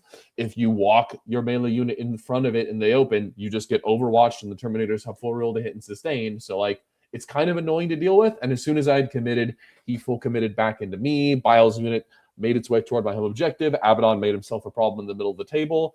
And meanwhile, I'm trying to like pick away at the edges of the table and get behind him because obviously I have a lot more trash than he does. The big swing this game that went in Kim's favor was he charged his Bile unit into a Rhino that had Noise Marines and a Legionnaire squad in it, killed it, and then consolidated. I got a emergency disembark on both sides, took a bunch of mortals because 1s, 2s, and 3s, and then he consolidated into both of those units. And when I hit him back, he used the brutal attrition, the grenade strat that Iron Warriors have, to do a bunch more mortals to me. And so at the end of all of that, I was down to like the 2 Blastmasters and 1 Legionary. And the Legionary failed his morale check and then died on the fallback, or like died next turn to some random shit. So like I not only lost the Rhino, I was trying to activation lock him with that Rhino, and it didn't really work because of that really cool Iron Warrior strat. So that was freaking sick. But that kind of stymied my attack on his expansion and really solidified that for him on turn 3. And then I denied it once on turn 4. Yeah, that kind of like it solidified his hold on his expansion. And then so that was the big swing in his favor. But then this was Harkin's game to shine, which was sick. He did have to ingress on my home objective, which was a little bit depressing. But he came in, grenaded Vashtor, charged mortal Vashtor, beat him to death with the power fists, and then in the following turn, leapt over, advanced and charged into Cypher on the middle objective, splattered his ass. And then now that Cypher was dead, my Renegade Raider strat only cost 1. I lurched 6 inches further closer to his home objective. And then on the final turn, I turbo lurched back there so it would score an extra 5 on primary. His 15 on primary bottom 5 was Bile and his 2 Power Fist chosen survivors burning my home objective after passing a leadership 7 morale check that he just had to bang because he auto-passed earlier on in the game. It was so sick. So yeah, this was an absolute scrap. I don't even know, man. It was just like kind of a brawl through and through. There was all sorts of funny CSM moments this game. The Forge Fiend zapped itself for 9 mortals the first time it shot, which was incredibly silly. We had a bunch of Renegade Raiders. I think I used the Renegade Raider strat like 3 or 4 times this game just to try to do funky shit. Yeah, it was an absolute blast. This was I had a lot of fun games 2 weekends ago, but this was probably my favorite one just because it was such a brawl. Yeah. Honestly, big ups to Kim for keeping this game as close as he did, even after like just getting an entire Terminator squad iced top of 2. You know? Jesus. Yeah. Hell yeah, dude. So what I'm hearing is Harry's right. Rhinos are bad. You shouldn't take them. It is absolute. I mean, no. The Rhino list is similar to what I like used to run for Forge Fathers, whatever it was. Sometimes where you just had like rhinos with multi-melted devs in them, and you're like, cool, I'm just gonna shoot shit at you, and then you have to kill the rhino, and then you have to kill the guys inside. Oh wait, you positioned it well. You can't shoot the guys that hopped out. Yeah, I when I look at this Fellhammer list, I'm like, this is crying out for a rhino. Like, Bile needs a rhino so badly. No, it doesn't. Bile just runs into your expansion ruin right up against the wall and says, do you want to charge me? You're going to get heroic by Abaddon if you do. And you're like, I don't know. I guess I have to shoot you. Spoiler alert. That's exactly what Fellhammer wants you to do, is like a big commitment to shoot Bile's unit. They don't give a fuck about Bile's unit getting shot at. Hell yeah. All right. Mr. Harold gets his second warm-up round. Woo! Alrighty. This is my boy. This is Ian, right? Yep. Cool. So this is my boy Ian Swallow, who was on our RCR our team for West Coast Warband. So you probably saw him there. He was our sisters player then. He was almost our Tau player then, but then he decided that Tau wasn't that good. So I played Tau and he played sisters. And now he's changed his tune, apparently. Now he thinks Tau are good again. Very funnily, this is Ian playing with my Tau army because he wanted to use it, and I was like, fair enough. I'll keep borrowing my friend's Tau army that I've been borrowing. So Ian played with my Tau, and I played with Jake's Tau. This weekend, I'm also playing with Jake's Tau, which is very funny to me because Jake is at the event, so I'm going to give him back to him. But yeah, anyway, so here's Ian's version of my list. Ian does the unthinkable. He cuts the ghost keel. No, Ian, no. And in exchange, he gets 10 Pathfinders and a Piranha. Like, okay. And a stealth suit. And a stealth suit. No, but he also, do you get all that from, you don't go. No, he turns the rail side into a Pathfinder, basically. Oh, the rail side. Yeah. And he drops the ghost keel for stealth suits and Piranha. Like, piranhas are good. Like I agree with this. Like, piranhas are probably... I take piranhas. I like piranhas. They're really good. 3 but piranhas also, is rough to deal with. Absolutely it is. And also, ghost keel. So, another different take. How did this one go, Harry? This one... Can you go to the score sheet? I gotta jog my memory real quick. But Spoiler alert, you won. Yeah, I did. But so I think this is winning by merit of it being Scorched Earth. Is like... you have a relatively safe expansion objective. So Vulkan just popped out, sat there, said, "This is my objective. You're not taking it from me." And then I just wasn't gonna let him get to my home field objective. He played very tight with his Twin Lance. Like I kept trying to basically get him out. Like I even gave him like 5 Marines in an awkward position to say, "Hey, you could go kill these with Twin Lance. But if you do, like, you won't be able to 6-inch move back around where I can't see you." So he decided not to do that, and he sacked something else to basically kill those 5 tacticals. And it was a very close thing because I was able to almost strategic reserve. I was able to strategic reserve a dev team that just got lined with 3 multi-melted devs onto it, and it's like, that doesn't do it, unfortunately. Like, you need either 3 plus another like tactical to shoot it, so you can use the sustained hit strats, but couldn't do it.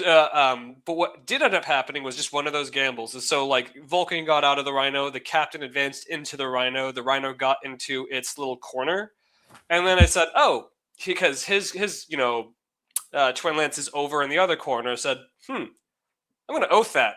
Just because there's nothing else to shoot on the board. And then I forget if it was a free reroll or not, but the captain just rolls a 6 out of that Rhino. So it's basically moving 15 inches. And he said, I was going to put him on the cover. He said, well, if you do that, I'll overwatch you. You know, sustain hits, ignores covers. Like, you're right. So I just have to like charge. I just do it with the charge, basically. And I lucked out. Killing half of the Twin Lands is all I wanted there, because the captain, I make the charge.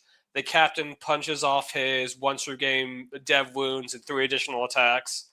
And they basically kill both of the Twin Lance. So it's like 10 Power Fist attacks total between him, the tactical sergeant, and then like they get it down to 1 or 2 wounds, because I think it may have shot something and had a hazardous earlier as well. Can't remember that exactly, but basically I get him down to, he has to make 3 saves at no AP, and he fails all of them. Or I gave him like 4 saves and he fails 3. He needed to make at least 2, and so basically I fist punch the last of the Twin Lance to death. And at that point, it's really hard for him to come back, because now all the trading is going to be in my favor. As soon as the Predators look at either the Storm Surge or the Riptide, I get to pick those pieces off the board.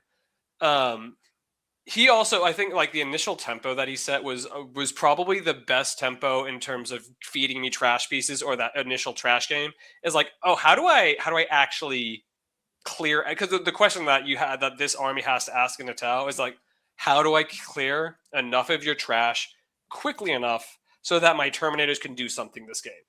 Because if my Terminators do something turn 4, turn 5, that's fine, but they still need to get there. And if you're just sending out trash after trash after trash, that I can't do anything with that, I lose that strategic ability to do that or whatever. And so he played relatively passive, but getting that with the right amount of passive, basically, with his trash. But basically just being able to say, probably my only way to win this is at least to kill one of the Twin Lance and then get both of them, is really kind of what brought that game. It made that game a lot more in my control. And then it's of course, that captain and the tacticals get obliterated by the rest of his army. Doesn't matter. We got the trade up, because that is, the Twin Lance is the most important unit to kill in the entire Tau Codex.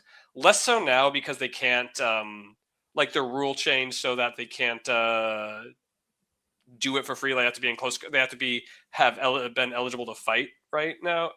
Is that the new change to it? Yeah, okay. It's the Raider strat.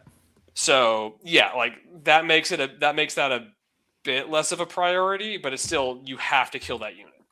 And I lucked out. I just made the gamble and I got it. So are you telling me that the tactical Marine Sergeant has 2 attacks with his fist? Yes.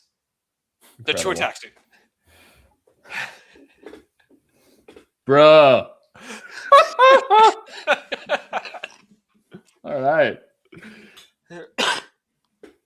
It's all about being better than them at one thing, just marginally, and then being, just being a generalist. That's, you're fighting Pathfinders, you're generally better at close combat than them, or you're fighting some shooty army or some melee army, you're generally better at shooting than them, and you just have to leverage that. You're more durable. And yeah, 2 Power Fists is enough to get the job done, surprisingly. That's cap, but okay. I do like what you said about the hunting down Tau trash. As just a brief aside, I think that is definitely one of the best ways to try to play against them, especially now that their passive game is a little bit worse, now that they can't literally score their expansion for free with their cancer unit. Hunting down their crude hounds and their piranhas and their pathfinders as efficiently and aggressively as possible is definitely a good way to play against them. Yeah, and it's also something that, again, 5 Baltimore Marines do good. 5 Baltimore Marines kill a Crute squad. Between shooting and charging, or with some aspects from something else, they'll do it just fine. Mm-hmm. So yeah, it's still a pretty close game, as you can see. 81-75 Scorched Earth. Yeah, it's a slobber knocker. Very nice. Alrighty. And we head on down to the end of our day, which is going to be round 3. Hammer and Anvil, Hidden Supplies, still on layout 1. Everyone's favorite Storm Surge's favorite layout. Yeah. And you know what time it is? It's time for another Tau Mirror, baby. Let's go. You want to read this one, Harry? Sure. So let's see what we got. So this is Retaliation Cadre. Yeah, this one looks like a lot more the Crisis Suit focused one. We got Farsight, who gives them +1. Who gives them rerolls, or is it +1 strength? +1 to wound. +1 to wound. Okay, within a certain range. Fusion Cold Star Commander, which is the advance and fire, or yep, plus a 2-inch move and advance and shoot. Got it. And then Missile Enforcer gives them -1 damage or AOC. I forget. It's been about AOC, and Missile Enforcer Commander's got that beautiful enhancement, of course. Got it. Up, down. Oh, yep. 2 Firesight teams, Twin Lance, 3 fire, 1 squad of 3 Fire Knives, 2x3 Star Slice. So those are the Flamer Boys. 2x3 Sunforge for killing big stuff. 10 Kroot, because Kroot are a really good sticky backfield holder. 10 Pathfinders. Only 2 Riptides, but I guess that's what you're doing in this anyways. Riptides are just a good generalist. They just don't fucking die sometimes. And then 2x5 Stealth Suits and 5 Vespid. Vespid also have up down? Yep. Okay. Yeah, so the Vespid of the Uppy Downy and the Missile Enforcer Commander gets to Uppy Downy and just like rinse and repeat using 6-inch Deep Strike, which is a hell of a drug. And then, of course, they've also got that nice full move Fire and Fade. So he can drop at 6, cut a really tight angle, and then move 10, and then still leave the following turn. It's a cool unit. It does a thing. This game was brief. He put his Sunforge in the sky, and I was like, ooh, that's not acceptable. And then he deployed first, which is cool. He took some good staging ground with his Pathfinders. And then he went first, and I was like, okay, that'll be interesting. And then he went, well, you're behind walls, and I'm not Mont-Ka, so I'm not really that fast. I guess I will stand behind my walls. Clock to you. GG, soldier. Anyway, thank you for your service. So this game ended 100-17. I tabled him. I lost 0 assets. Yeah. Did you just full send? Like just go? Yeah, because I mean, the only thing that hurts you are the Sunforged, and they're not on the board. Exactly. Aggressively take positions, do a bunch of damage. The Twins did horrific things in this game. This is the one thing I will mention is that at the objective at the bottom over there. Oh, sorry, he did kill the Twins. Because, the Twins were inside of his deployment zone when he brought in his Crisis Suits. And he did manage to kill them. And then, that Farsight unit was the only thing left on the board. But yeah, my Twins did drop in near this expansion. I had a Piranha on it. He sent some Stealth Suits over to contest it as chaff, and I was like, that's insufficient. He then I drop in the Twin Lance behind so that they can 6-inch free move onto the objective. He's like, dang it, I gotta charge the Piranha. And I'm like, oh, you sure do. And he hit an 11 on the charge, and I'm like, ooh. So first of all, the Stealth Suits fail the battle shock check at the start of the fight phase. So they're OC 0. Doesn't and then he charges it, rolls an 11, and then cannot reroll that 11 because he's battle shocked. So has to go further than he wants to, which enables the Twin Lance to, instead of 6-inch moving, to heroically intervene instead, beat all the Stealth Suits to death except one of them, which we left alive, very politely, to allow us to then springboard 10 inches instead of 6 past him. God. So I dropped this unit functionally in my deployment zone, and I started my movement phase with it where those 3 E-star sides are right now. So naturally, they normally moved on to his home field. What's his deployment zone here? Is he on the right? I deployed on the left, yeah. Okay. Genuine question. Okay, I see what you mean. Okay. Yeah. So I dropped in back there where nothing could shoot me, and I could battle shock and 6-inch move on. And I ended that, that is fucking silly. Having moved. I rolled an 8 on my heroic, so I went 18 inches after ingressing before I moved. So then I normaled onto his home field, shot something, and then charged the Firesight Marksman on it and killed him. Disgusting. You. Good God. The more disrespectful one is that my Ghost Keel up top there has just beaten the other Firesight Marksman to death in combat. It's beautiful. So yeah, this was not good. Jesus Christ. Moving on. Lukas is now playing against the Leagues of Votan. This is not one of those cool new Hearthguard builds. Is this just... What detachment is this? This is the new pirate detachment. The Oathband Speculators. Detachment. Okay. I didn't know Votan had a new detachment. Yeah, cool. It came out with the when Huron's Marauders came out. Oh, sweet. Never heard. Yeah. It's Yeah, basic. okay. So here's how it works. It's genuinely a pretty interesting detachment. This is some people at Pyra, the French were running this detachment. It's basically a fuck off damage detachment, and then you get uppy downy Hernkin, so you can uppy downy your transports and Jaegers and stuff. That's cool. Yeah, he's got 2 land fortresses. He's got 2 Capricus full of Jaegers. He's got 10 Berserks in one of the forts. He's got 6 beam cannon in one of the forts, and then he's got a bunch of MSUs. He's got 2x3 bikes, 2x3 grav can, a Memnir, Uthar, and 2x5 Hearthguard for deep striking. Hearthguard, by the way, not a bad unit. Just even not in that detachment, just having a deep 100%. strike is nice. It's a good data sheet. Yep. This game was not particularly close. My opponent, I think, did not really know what Renegade Raiders do. And if you don't know what Renegade Raiders do, you are going to shoot yourself in the foot. Because there's all sorts of like, don't do that, don't do this, don't stand there, you shouldn't do that, that you just kind of need to see happen or really have a good grasp of the rules and aspect sense to be like, yeah, I can't just accidentally bump into that rhino or it'll take my whole objective. Or you can't like tag those legionaries or they're going to prevent you from scoring area denial or something like that. The biggest thing, honestly, was he just stood on objectives way too much. On turn, let's see, this was top of 2. Turn 1, you can see the 4 on engage there. That wasn't like 2 squads of Jaegers going out and being ready to react and move back into the cars. That was him full sending 2 full cars into my deployment zone. And I'm like, cool, I'll kill all of that for free without exposing anything. Next. And I think he got a little flustered by this because he's like, okay, let's just see what happens. And then he shoves both land forts on objectives. And I'm like, delete. What's next, dude? What's your actual move? What are you doing in this game? At this point, I've killed 20 Jaegers, 2 Capricus, 2 land fortresses, 3 Gravkin. So I've killed 60-70% of his army, and he's killed like a Rhino and 5 Legionaries. And I'm like, what's next, dude? And he had nothing on. He had nothing left. That was the game. So I think that's like a big thing I see a lot of people doing is that they will like they're too scared to full send, so they'll do that small commit, and then they're like, okay, send the big thing. It's like if you're gonna do something like that and it's the right move, because sometimes it is, send everything, just target saturate. Like he did.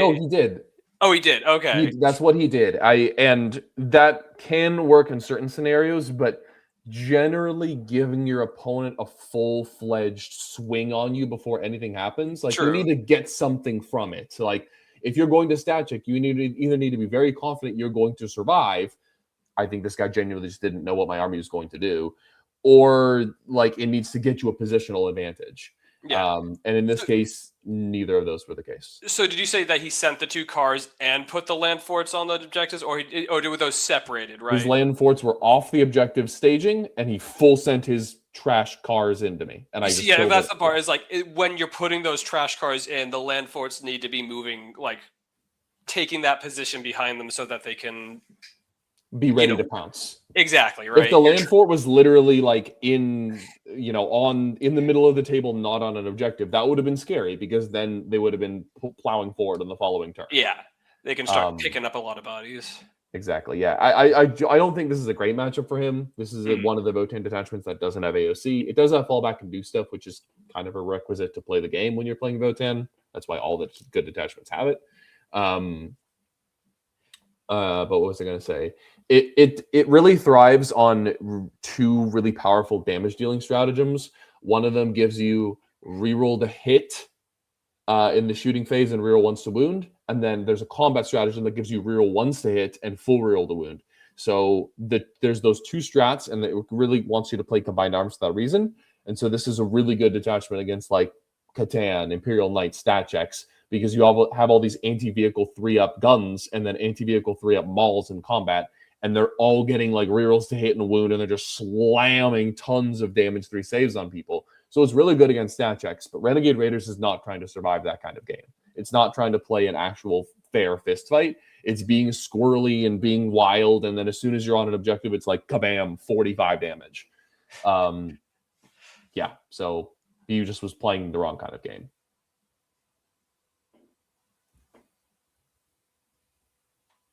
I love the primary. 0, 15, 15, 15. Alrighty. Moving on. Harold, it is your time to fight the Necron Menace, who have been surprisingly absent from any of our games so far, but this time around are showing up in force. So we've got, this looks like a pretty standard take on Anthony's build in Star Shatter. Jesus Christ. Okay, so we've got Deceiver, we've got Nightbring, we've got Hexmark with -1 damage, we've got Xeris, we've got Necrosaur Amintar, we've got the Silent King, the Transcendent, the Reanimator, a squad of 3 Scarabs, 5 Flayed Ones, and a Locust Destroyer. This is exactly what Anthony's been playing. How did this game go for you, brother? So this one was actually relatively close. The list I brought was like, this is my best way of killing Catan, right? This is like Predators on an Oath Catan do pretty well. I know you have a 4 pinball save, but I'm handing you an average of like 10 wounds or so that I get a reroll damage on. And then there's so basically this one is, I think, let's check it up here. I have it on this. Oh yeah. So I went first in this one as well. And so I got Aaron now, that's all nice. But basically the main thrust of it is he did the right thing where he's like, I'm going to just throw stuff towards the center of the board. Like, I got kind of a cheeky shot at the Silent King first turn and killed a men here, which is never actually good. You always want to kill at least 2, because otherwise they just bring it back up, move on to the objective. So he just said, cool, I'm going to give the Silent King -1 damage with the Hexmark. I'm going to just stand him in the center. Come at me. And I oathed him. I had one of the multi-melted devs like on the board this turn. In the Rhino instead of on strategic reserves, and we killed him. Like, it took everything. I think it came down to like the Hunter Killer on the Rhino to finish the man, but we got him. And it was, after that, it was still not over because I had to deal with 4 fucking Catan and the Deceiver, because the Deceiver is one of the scariest units, because if the Deceiver ever sees the Librarian, he just says, and that unit's no longer, that Terminator unit, no longer battle line. Because he's just going to go pick him up, and it's like, oh, no longer advance and charge, can't fall back, doesn't get -1 to wound. I was like, oh, that's not good. So what ended up happening was, like, he used his Transcendent Catan to get on the far west, and I said, okay, cool, that's where my Terminators are going. He passed, like, I handed him over like 30 fucking wounds in the shooting phase. And he still survives. So like, cool, I guess I just have to charge this Transcendent Catan with all of my Terminators and kill him. But like, you can tell about the Librarian. Don't you have a 4 Feel No Pain against mortals? No, Psychic. Is it the Chaplain that gives mortals? Yes. So yes, the Chaplain gives 4 mortal protection. The Librarian gives 4 Feel No Pain against psychic damage or psychic weapons, and then he also gives him the Sustained, which is the real reason to bring him. Got it. Okay.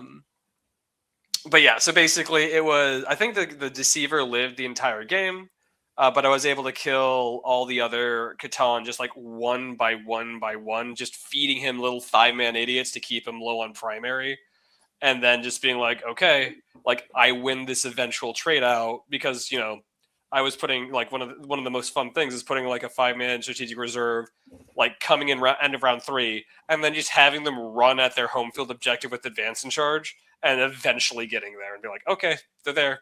You're gonna have to deal with these idiots. It was like a 2 to 3 round skirmish between 5 tactical marines, a locust heavy destroyer, and 5 flayed ones that lasted the entire game from when they got to the board, which is what I live for, with those sort of like small trash units fighting each other on the side fields. But yeah, like, he put Silent King in front, and I was able to kill it. That's basically what it came down to. Jesus. Fair enough, dude. I don't even want to picture in my head what that backfield looks like. That is incredibly haggard. Nice. Well done. All right. Moving on to day 2, and all 3 of us are defeated. It is a 6-round event, so we got 3 whole more games coming at you hot and fresh. We're going to keep it moving a little quicker here. It is time for me to play my 3rd Tau Mirror. Woo!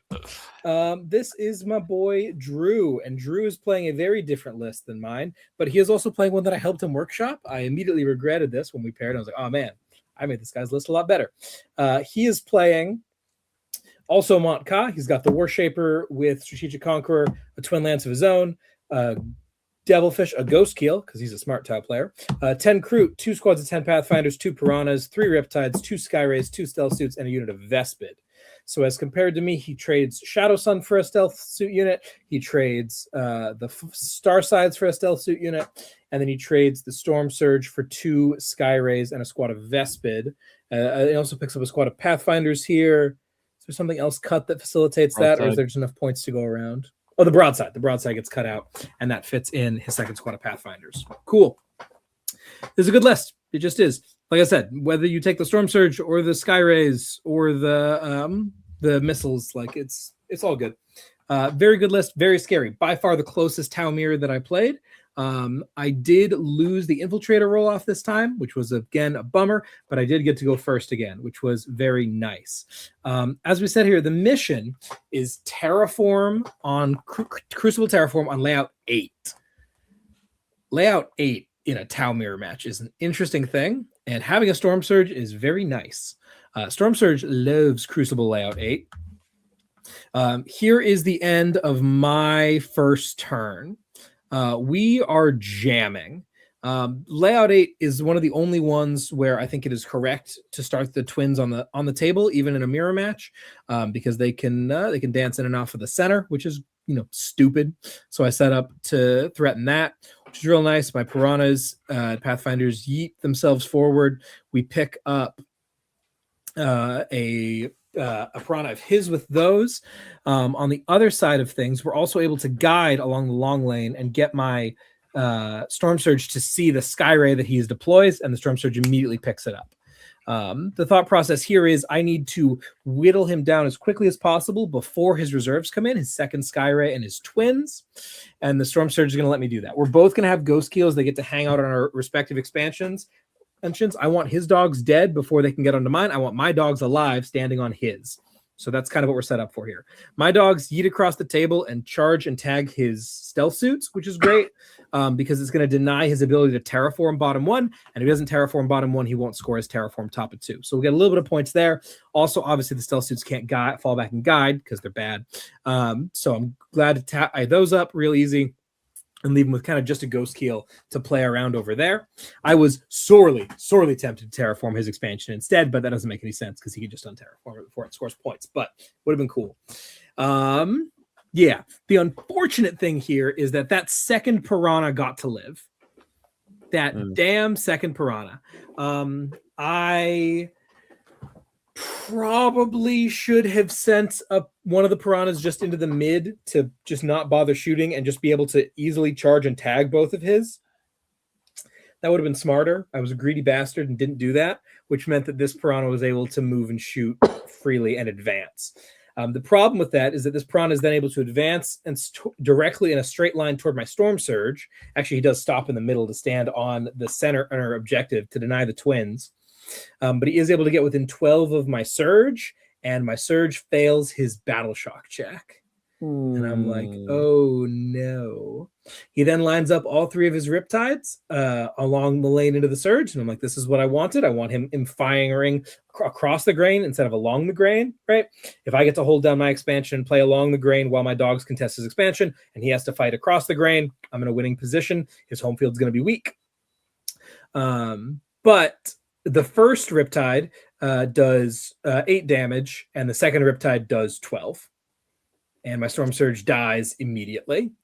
And I'm like, oh. Yikes. Interesting. Wounding on 5's moments.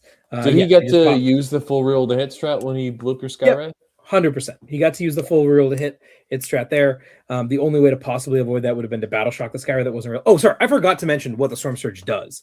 The Storm Surge, if you're looking at this like, damn, bro, you trade your Storm Surge for a Skyray? No. My Storm Surge ran up, blew up a Skyray, and killed his Warshaper for Assassinate. So I took away his Strategic Conqueror and scored 5 on Assassinate and removed his Trash Piece and removed 3 CP.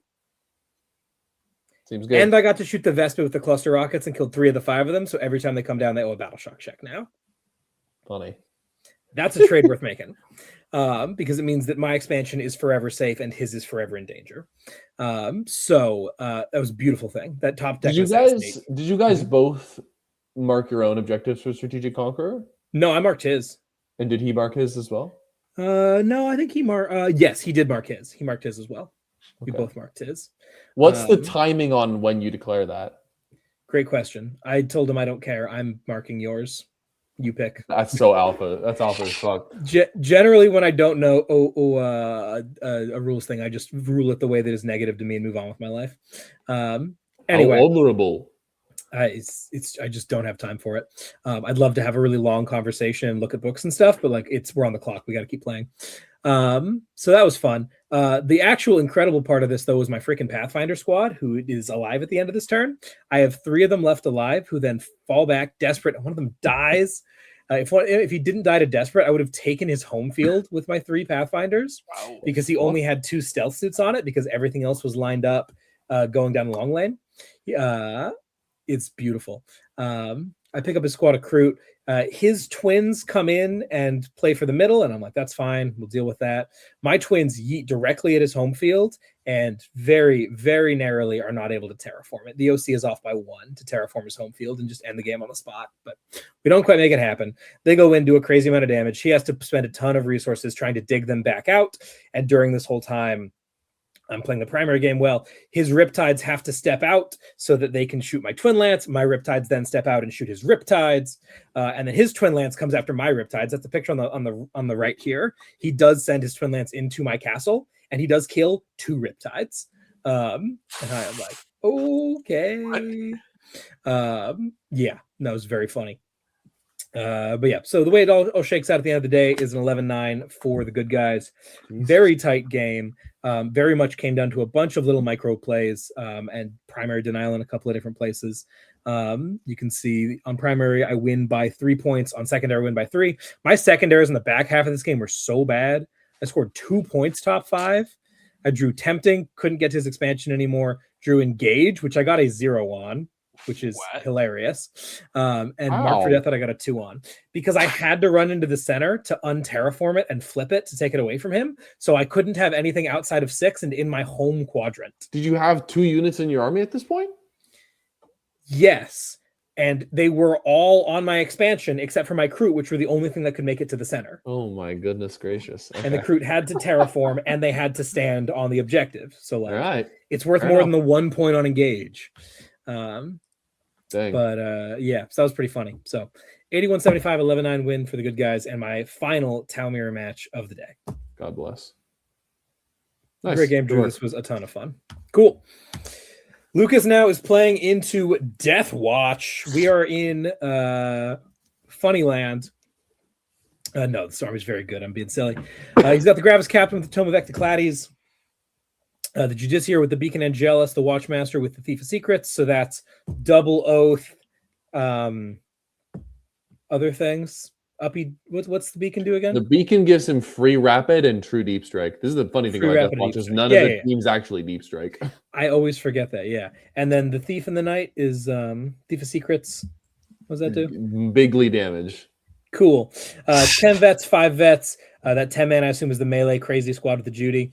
5 intercessors, a singular rhino, 2 squads of 10 Fortis. That's the boys with the Desolators. 5 incursors, 2 squads of 5 Indoms, a Hammer Strike, and a Thunder Strike.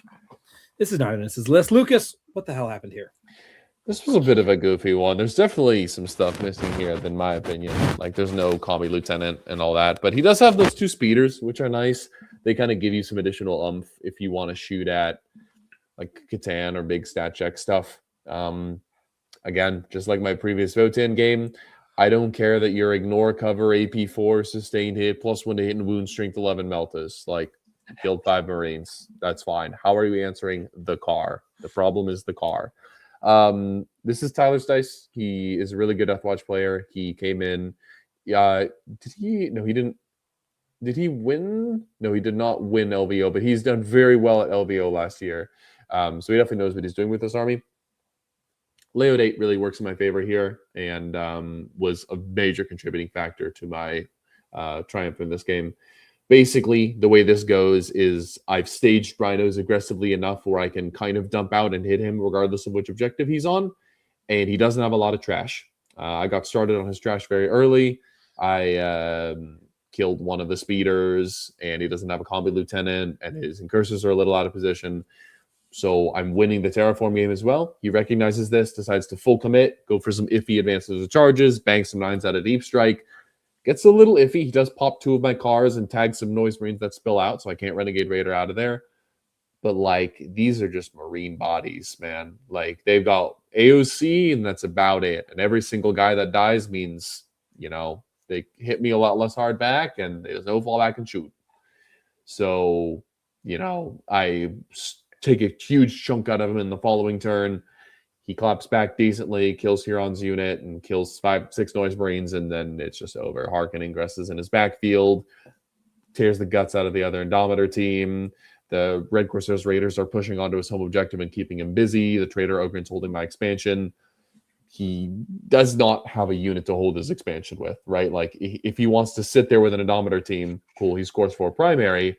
He cannot afford to terraform that objective with the Indomitor team. He cannot afford to uppy downy that Indomitor team because he's going to lose the primary. So, like, this build with the extra speeders and the extra kill teams and the Rhino and the extra veterans loses out on enough trash that, like, it can't really play a mission like terraform that well, in my opinion. So between the favorable mission and the favorable layout, it's just a pretty crushing Renegade Raider victory.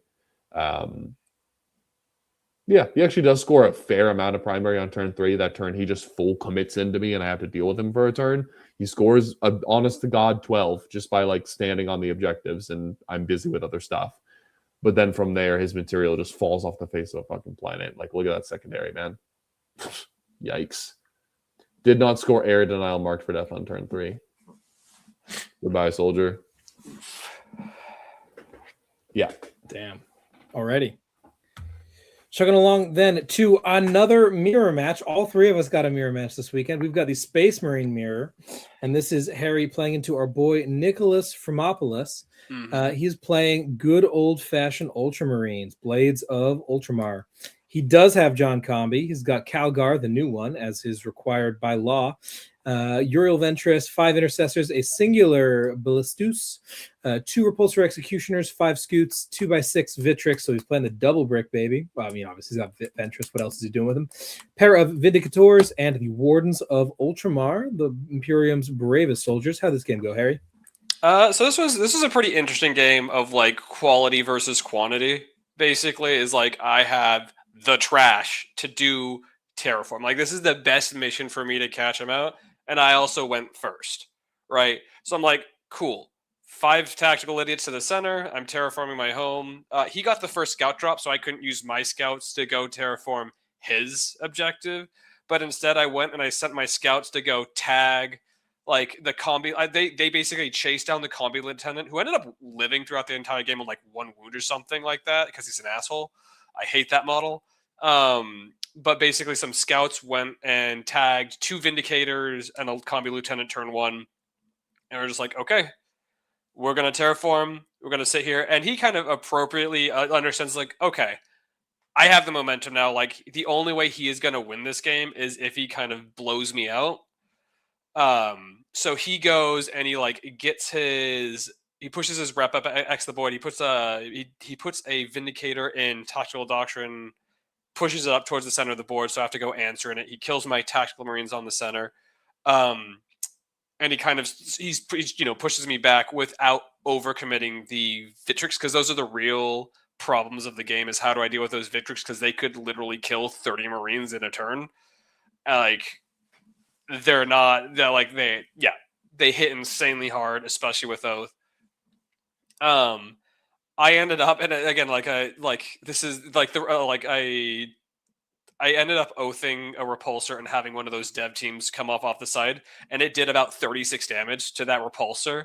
Just like oath sustained, reroll wounds with Vulkan, no cover, just gone. But basically, I think there's an interesting point, a really interesting decision point that both Nick and I talked about a lot. Is there was a choice between either shooting a dev team at an Oath Victrix squad, or trying to make a 7-inch charge with Terminators into the Victrix squad. Victrix have Blood Surge, so like obviously if you shoot and you kill one of them, they get to Blood Surge. And there was I think this is also the time that like I had basically used a Rhino and 5 tacticals to isolate Calgar's Victrix from going towards the center. So it was basically the Victrix were on 2 sides or cut in half between a Rhino, 5 tacticals, and if the Victrix heroic into the Rhino, they kill it. Obviously, and then Calgar can now come and they come into the center, and there's 2 Victrix guard hitting the center, and I lose at that point because Vulkan's in the center and the Terminators are in the center. So we talked it out. I was like, okay, we decided like, and I think this is still the right call, but we decided that shooting the multi-mill to devs with Oath, sustained, full rerolls to hit and wound, +1 to wound from the Oath as well, is still better than attempting the charge with the Terminators, because again it's a 7-inch charge with a reroll. That's if I fail, I just lose the game there too. I only ended up killing like 3 of the Victrix guard with that. I low roll it and then he gets cover. So and he made the saves, and so he piled into the Rhino with 3 of the Victrix guard, and then there was Ventress was not base to base. So one lone heroic tactical idiot that had survived from the beginning of the game, that was battle shocked, charged and based him, and then died horribly so the Rhino could live. And in doing so, the Rhino and the 5 tacticals kept Calgar on the other side, away from everything.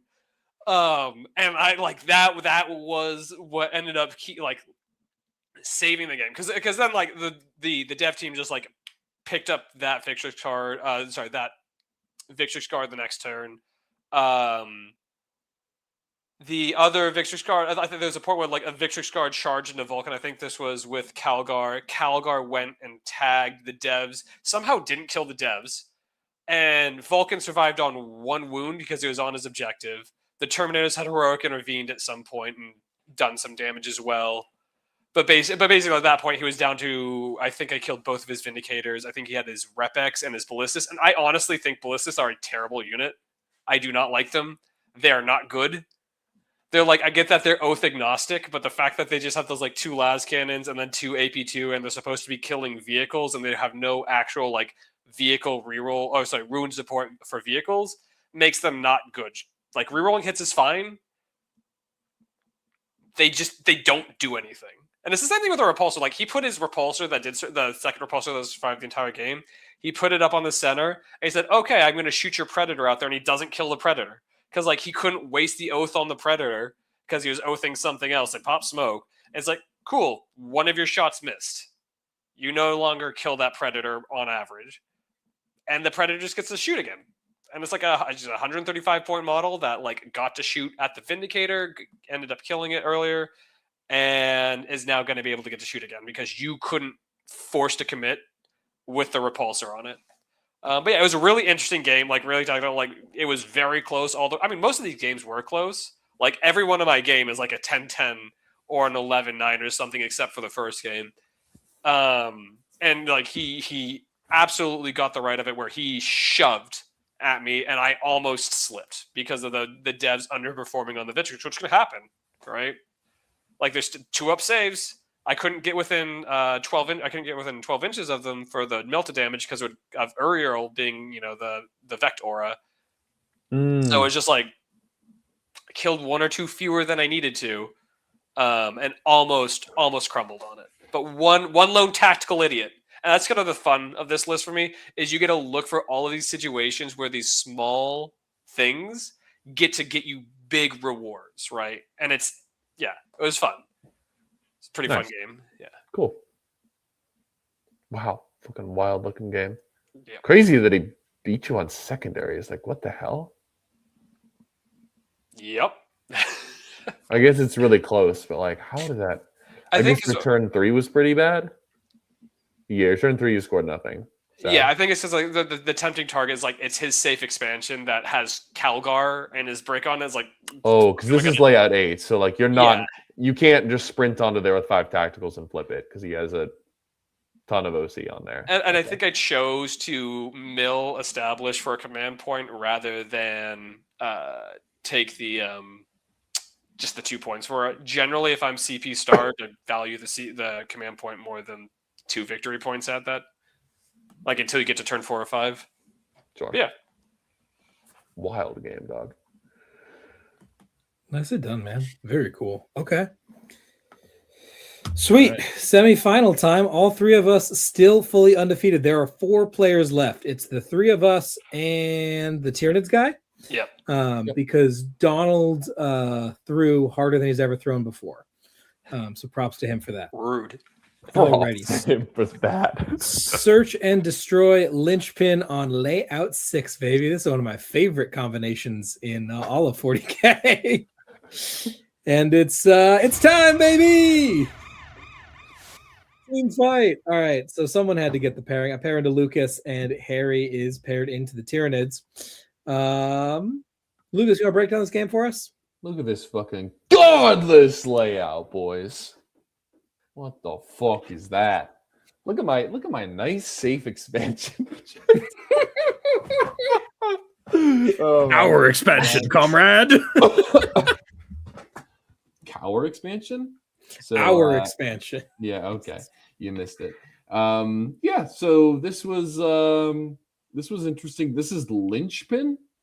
So as much as I think it's kind of a blessing and a curse to go first and second in this one, right? Like, 100%. That's just classic linchpin, right? Like, especially on search and destroy. If you go first, you really get the momentum. But if you go second, you get a little bit of primary control. I think, honest to God, I wanted to go second here. Because, like, going first, am I really making progress out of my deployment zone? Not really. Like, this is bottom of 1, right? Like, I've moved Harkin's unit up and I've killed your Pathfinders on my expansion. That's about all I've really done. And you're kind of just reaching me either way. So the crux of what made this game difficult is that you can shoot with reckless abandon onto my expansion and the middle while holding your expansion pretty safely with Ghost Keel and the threat of the Twin Lance, right? Renegade Raiders doesn't have a ton of long-range shooting, but to unseat that Ghost Keel requires that I come forward, dump guys out, and shoot into a stealth target with blanks. Like, it's just not really that good. So I end up making gambits to attack that objective a little bit later in the game, starting kind of on turn 3, and they actually end up going well for me. It's a little bit of a risky proposition. My army does not have any chosen. So one of the scary parts about playing against the Twin Lance is I spend my advance and charge strat in the charge phase. So if I get battle shocked from the Twin Lance and I've committed to an advance, I just can't charge. So that was something that I had to play around in, is one of the reasons I now run Chosen and Renegade Raiders, even though they're a little bit of a stinky unit. It's just that native advance charge. So end up making some plays for your expansion eventually. But it's just really hard to score primary, man. Like, look at this. You're pretty easily able to score 8s. You can very often score 13s, depending on how the middle and my expansion objective go. And I am scoring a 3, fighting for my life for an 8, right? So I'm more or less playing 20 primary down, and given that I've gone first, it's going to be really hard to make that up. So what was your general game plan here? Like, I was kind of surprised to see the castle moving toward my expansion rather than trying to shoot down field cross court and maybe put one thing over the surge over by my expansion, because I really struggled to kill that. What was the game plan? Yeah, I mean, my thought process was relatively straightforward here. I am trying, like, I recognize that Lukas is a very good player at Warhammer. He's probably better at Warhammer than I am, and thus I'm not really interested in trying to play a slow and grindy tactical game.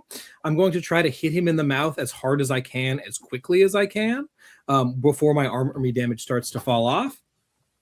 And I'm going to try to really take advantage of how stretched out Search and Destroy is, right? Search and Destroy is, on the one hand, not an awesome mission to play Tau on, because things get to be so far away from you. They're often very easily hidden in ways that they're not on some other on some other layouts because those expansions are so far away. So I want to take that away, a push you off of it with maximal force.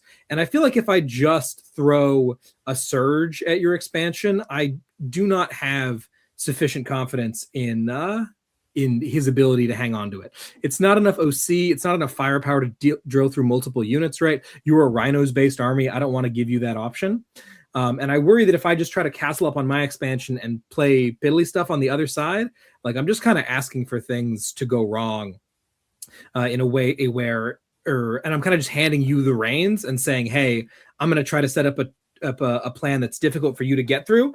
And I trust your problem solving skills more than I trust my problem setup skills in that way. So instead, I'm going to bring the fight to bear immediately, make you deal with the reality that you're never getting to your expansion, and then trust the twins to do bullshit all over my expansion if and when it becomes necessary. But like, as a reminder, the only way that primary ever got denied was you hitting a 10-inch charge. Mm-hmm. This seemed totally fine to me with how far away your stuff had to be. I felt like, especially if I got to go first and go after that rhino that's behind the wall over there and make your staging a lot more complicated, I didn't think there was ever going to be a world where you got over there. So it seemed incredibly safe to me. And if you ever get caught out, like I get to shoot on the cross lane backwards just fine. Like it just seemed like the more sensible thing to do. I also know you as a player, Lukas, are very quick to say, okay, cool, that's your expansion. I'm going to leave that alone. And if I had castled in one direction, that would have been playing into your wheelhouse a little bit more. Whereas saying, hey, you have to come play to dig me out is asking you to build a plan with more failure points. Sure. Those are some of the things that were going through my head when I decided to jam this side. Also, like the Storm Surge on this piece of terrain is really sexy.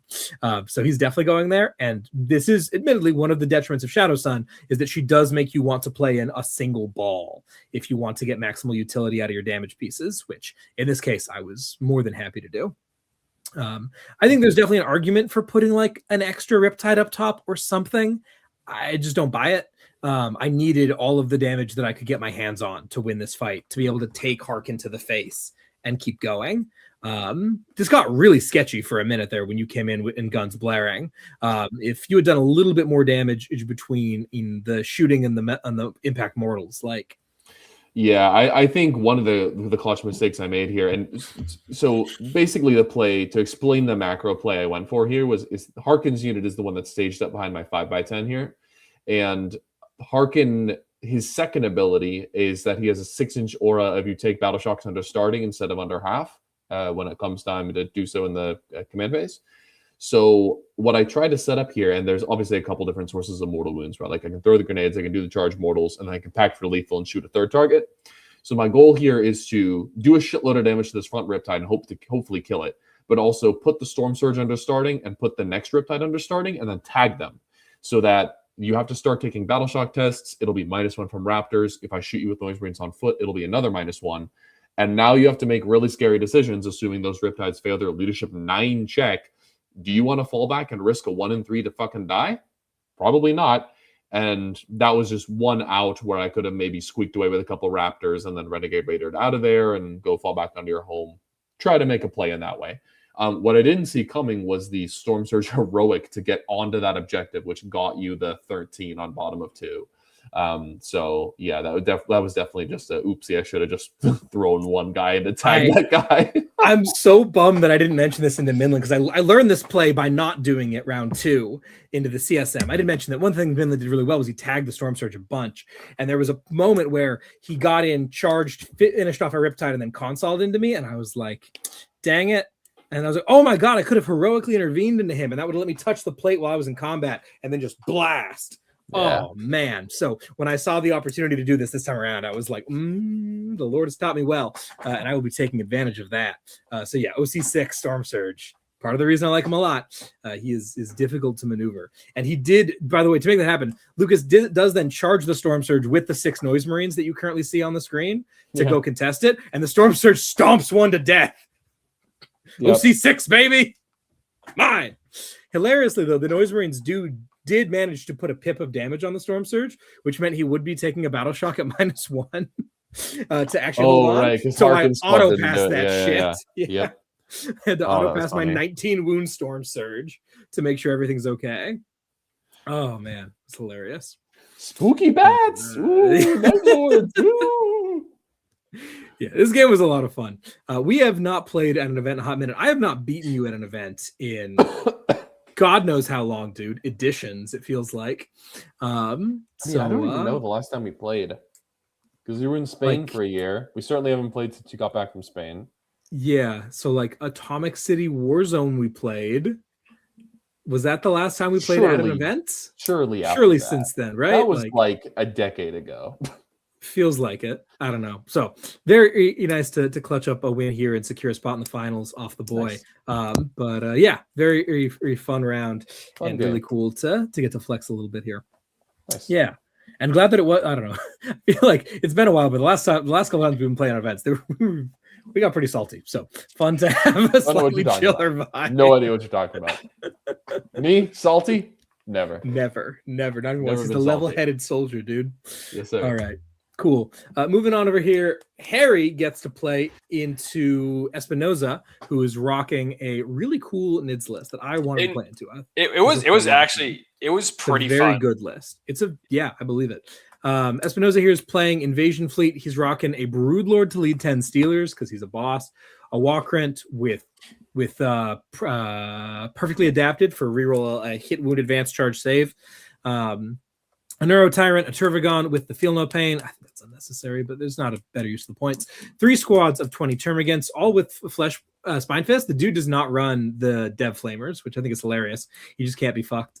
A Biovore, 2 Exocrines, 2 Lictors, 2 Tyrannifex, and 3 Venom Thropes. Kind of a nice hybrid version of the list where you have a lot of different pieces, not too invested one way or the other, have a little bit of extra counterpunch, a little bit of extra shooting, but a little bit fewer bodies and primary denial as a result. There's not a single 10-man Gargoyle or Hormigaunt squad present here. So really interesting list.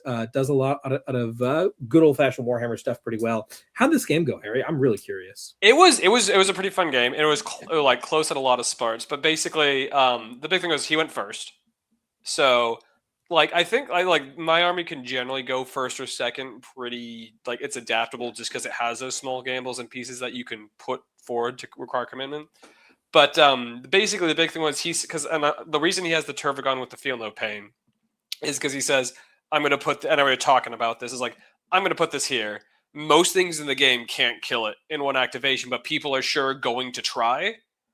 And then it has the 4 Feel No Pain, and then the other piece of the army can go and pounce, like the Turvagons the Tyrannofexes can go and counterfire, kill whatever tried to kill the Turvagon.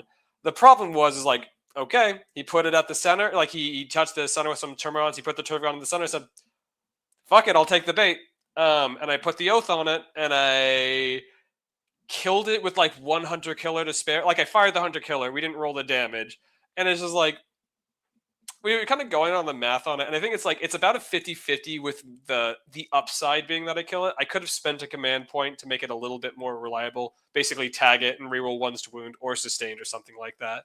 But and from there, so you basically lost that piece that made those Termagants a lot harder to sustain. He still did. It's still D3 plus 3 for 2 different squads for the command points. It was still insanely difficult to kill. But at the same time, I didn't necessarily need to kill them right away. I was able to eventually work down because let's see, what was it?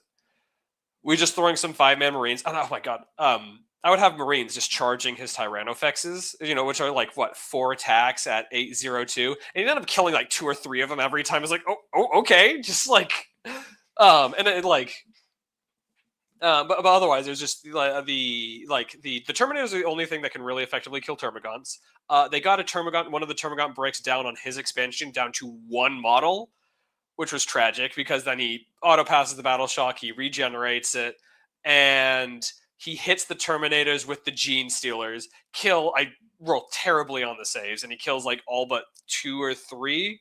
But between that combat, falling back, fighting again, I kill all of the Gene Stealers down to the Patriarch, basically. So the Patriarch's still left alive. All the Gene Stealers are gone.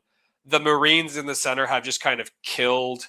They've killed a center Termagant squad just through constant bolt fire, the captain popping his once per game to just kill more gaunts.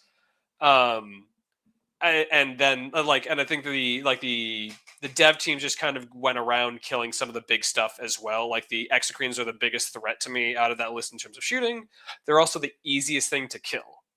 So, like T11 or T9 versus the T12 of the Turvagon, no damage blank, no 2-up save. So the multi-meltas just pick up one of them. And then I get to the point where I am firing multi-melta devs at the last squad of Turvagons because I just have to keep killing them and I start putting pressure on his home field objective. I think it's also one of the interesting, my philosophies with reactive moves, because the big thing is Turvagons have reactive moves. Is you just force them. Just say, I'm going to force you to make those reactive moves. I'm going to pass the time to you. You get to decide whether you want to do it or not yet, but I'm just going to go force you to make that reactive move right now. And then if you don't, cool, I get that little piece of whatever I want to do. And if you do, I get to react to it now. I get to use all my other assets to kind of react to it. But it was just a tough, close game. Killing the Turvagon, it was a gamble in the center. And I ended up on top with I'm pretty close to a coin flip. So got that out of there. Because if I don't kill it, cool, it has its forward field of pain and it's shitting out gaunts and it goes and it hides for the rest of the game now. And I can't get to it without sending the captain at it to go deal with it. And it's a lot worse for me. But that's also what this list is trying to do, is to kill one big thing a turn. Pretty fun game though. That was a very close one. I thought I kind of lost it when the Terminators just failed to kill that last unit. So very cool. Okay, interesting. It's a wild decision with this Turvagon here. I would never do that in a million years. So I'm really it worked. It got him this far. Obviously, he knows what he's doing. Yeah, it's just such a cool, innovative play that I would not have thought of. Yeah, I'm it's very impressed. It's a really cool bait trap, and I fail to see what necessarily kills that in shooting besides the Votan list that just picks that shit up. I mean, I'll tell you what does, and it rhymes with Orm Surge. Okay, sure. But yeah, absolutely, 100%. Very cool. Okay, sweet. All right, that brings on to round 6. Lukas drops because I'm a bitch. Wimp. See you later. And that does mean that it's got to be down to us. Alrighty, here. Oh, I got to play the sound effect again. Whoops, I wasn't ready. There we go. Excellent. And it's on. And because at the end of the day, this is the show about Oat Harry's situation here, I am curious to hear this from your perspective. I don't think I even have. I don't even have a. I don't have a picture of this, unfortunately, because we were both into this. We were both very. This was very cool. So I'm just curious to hear your perspective on this game, Harry. And if you feel the need to insult my intelligence, I will not be offended. No, I think the interesting thing is because you were talking about how this was the first game that you got to both drop first and go first, which is a really big thing that you wanted. That it feels really advantageous for you, and I can definitely like the drop first. I can understand why. I'm curious because how do you feel that the initial trade, the trash trade, turn 1 went? I think that my Pathfinders not going for a charge was incredibly stupid, and I didn't take advantage of the move blocks that I was setting up. Okay. Right? What I needed to do was jam and push, and I just jammed and bitched, and that went terribly for me. I think I 100% agree, because I was oh, I lost my because it's you sent both both piranhas to kill the rhino, which doesn't necessarily happen. High likelihood of happening. You sent the Pathfinders to kill the captain and the tactical, and they ended up killing all 5 tactical marines and leaving the captain 1 wound. He did end the game with that 1 wounded tech. He did end the game with that 1 wound. Yep. Funny note, he actually still gets to get potentially CP every time I spend command points on it. He just doesn't get the +1 anymore. But interesting. And then there's also a crew hound squad. So for 4 pieces of trash. You killed my scout squad because I was an idiot, and I kind of left that scout squad. The scout squad. The bigger thing that really upset me was that because was that I let this crew hound squad die. I was like, this is so free. I'm just getting a 15, and there's nothing you can do about it. And then, did you need a big advance with that tactical No, squad? To get I to was. something? I think I rolled like a 3 or a 4, and it's like, oh, I'm just gonna go run my tacticals out at your Kroot hounds, and they go pew pew, and they ended up killing the Kroot. They ended up like killing it down to 2 or something, and charging it or whatever, putting my bodies on the objective, Yeah, there was still a Kroot hound left at the end of that fucking. and it died to a desperate escape. Oh my god. But yeah, as like I think like in that, I think you are right though. Is that you did the right thing with the piranhas and everything else, but there was just no follow through, and that's how I feel like I got the leg up. Is like, okay, I lost my rhino. That kind of sucks. My captain's out of action. That kind of sucks. But I also just get to kill your Pathfinder squad, one Kroot Hound squad, and both piranhas. Okay, like I'll take that trade. I didn't need to lose the scouts. That was just me being an idiot with the deployment. That's fine. Happens. But yeah, like I felt like I got a really big leg up, and it's like, okay, the trash war is definitely in my favor now. And as every moment that I get to leverage that in the later game really benefits for me, because my army seems to just like ramp up at power after turn 3 because of deep strikes and strategics, where yours is coming off that, Montka lethal hits and stuff. But yeah, I was just kind of curious on your opinion on that, on that sort of trash war. I did not process how much of your damage was in reserves. That did not compute for me, because I was like, okay, so the damage is the Vulkan squad, which is over there, and the Predators. I need to respect the Predators. I think I radically over-respected the Predators. Yeah. I think that if you try to go for the Storm Surge top 1, you're inting based on the way that you had deployed, and I should have just set him down on the line and said, what are you going to do about it? And then if I go first in the way that I did, pick up a Predator, jam things down the way that they happened, and then we're just that was what I was afraid of. Yeah, and that's also why I like the scout enhancement, is because you can say, I'm going to deploy this thing on the line and then move it back 6 inches if I don't go 100%. first. Yeah. But yeah, it's like, and it's I think the main purpose of the Storm Surge in that list is to just die. Like in this matchup, is you send it forward, you send all 3 of your Riptides and a Ghost Kill. It's like, cool, you can kill 1 thing, maybe 2, right? Yeah. And then you start picking up Predators, which limits my ability to kill the Riptides. Like, you start picking up Marine bodies because I can no longer play this small trade game where I'm getting a bunch of efficiencies and forcing you to commit small stuff. You just punch me in the face, and it's like, oh, ow, that hurts. And that, I mean, yeah, like, yeah, I think that probably would have been a bit rougher, a bit more volatile of a game, for sure. At the end of the day, I did exactly what I tell all of my coaching clients not to do, which is that I played like a bitch. Particularly in response to, I was like, okay, he has all this distributed damage, so all these tactical squads are going to do way more damage than I expect they're going to. And like, if I try to come out, he's just going to shoot me down. And that was just not true. Like, I radically over-respected that and simultaneously under-respected these fucking Melta devs, man, who walk out of strat reserve. Vulkan narrowly cuts a beat on a Storm Surge by CP rerolling his advance to get there.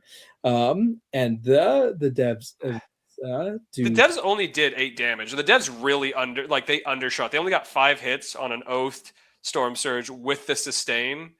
That averages like 9 to 10 with the flip of 6. And I think I got like 5 wounds, and so 3 got through, and I just rolled an 8. It was the Predator having to reroll. They're getting 1 through, and then rerolling its damage on a 4+, and just got it. Yeah. Ouch.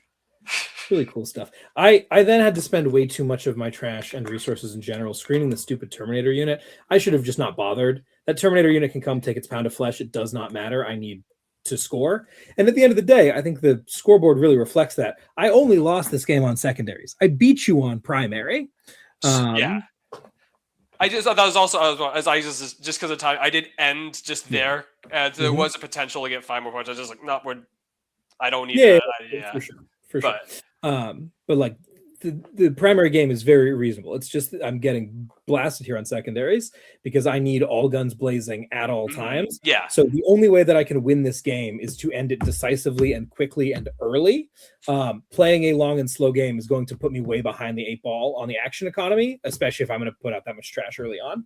That's what it felt was, because I thought that every Tau player was going to go punch me in the face round 1, and they really didn't. Like, yeah. Like your army is fast, your army hits hard, and it's durable, right? It's a 2-up, 4-up on relatively high toughness models. Like, I can kill 1 to 2.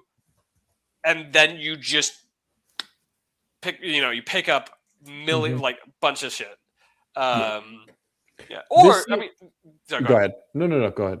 The other thing is you could also go full bitch too, and like full bitch also works in the sense that like you keep your trash till turn 2, turn 3, and to keep me out there, so the Terminator unit doesn't get a lot of back I don't think that works.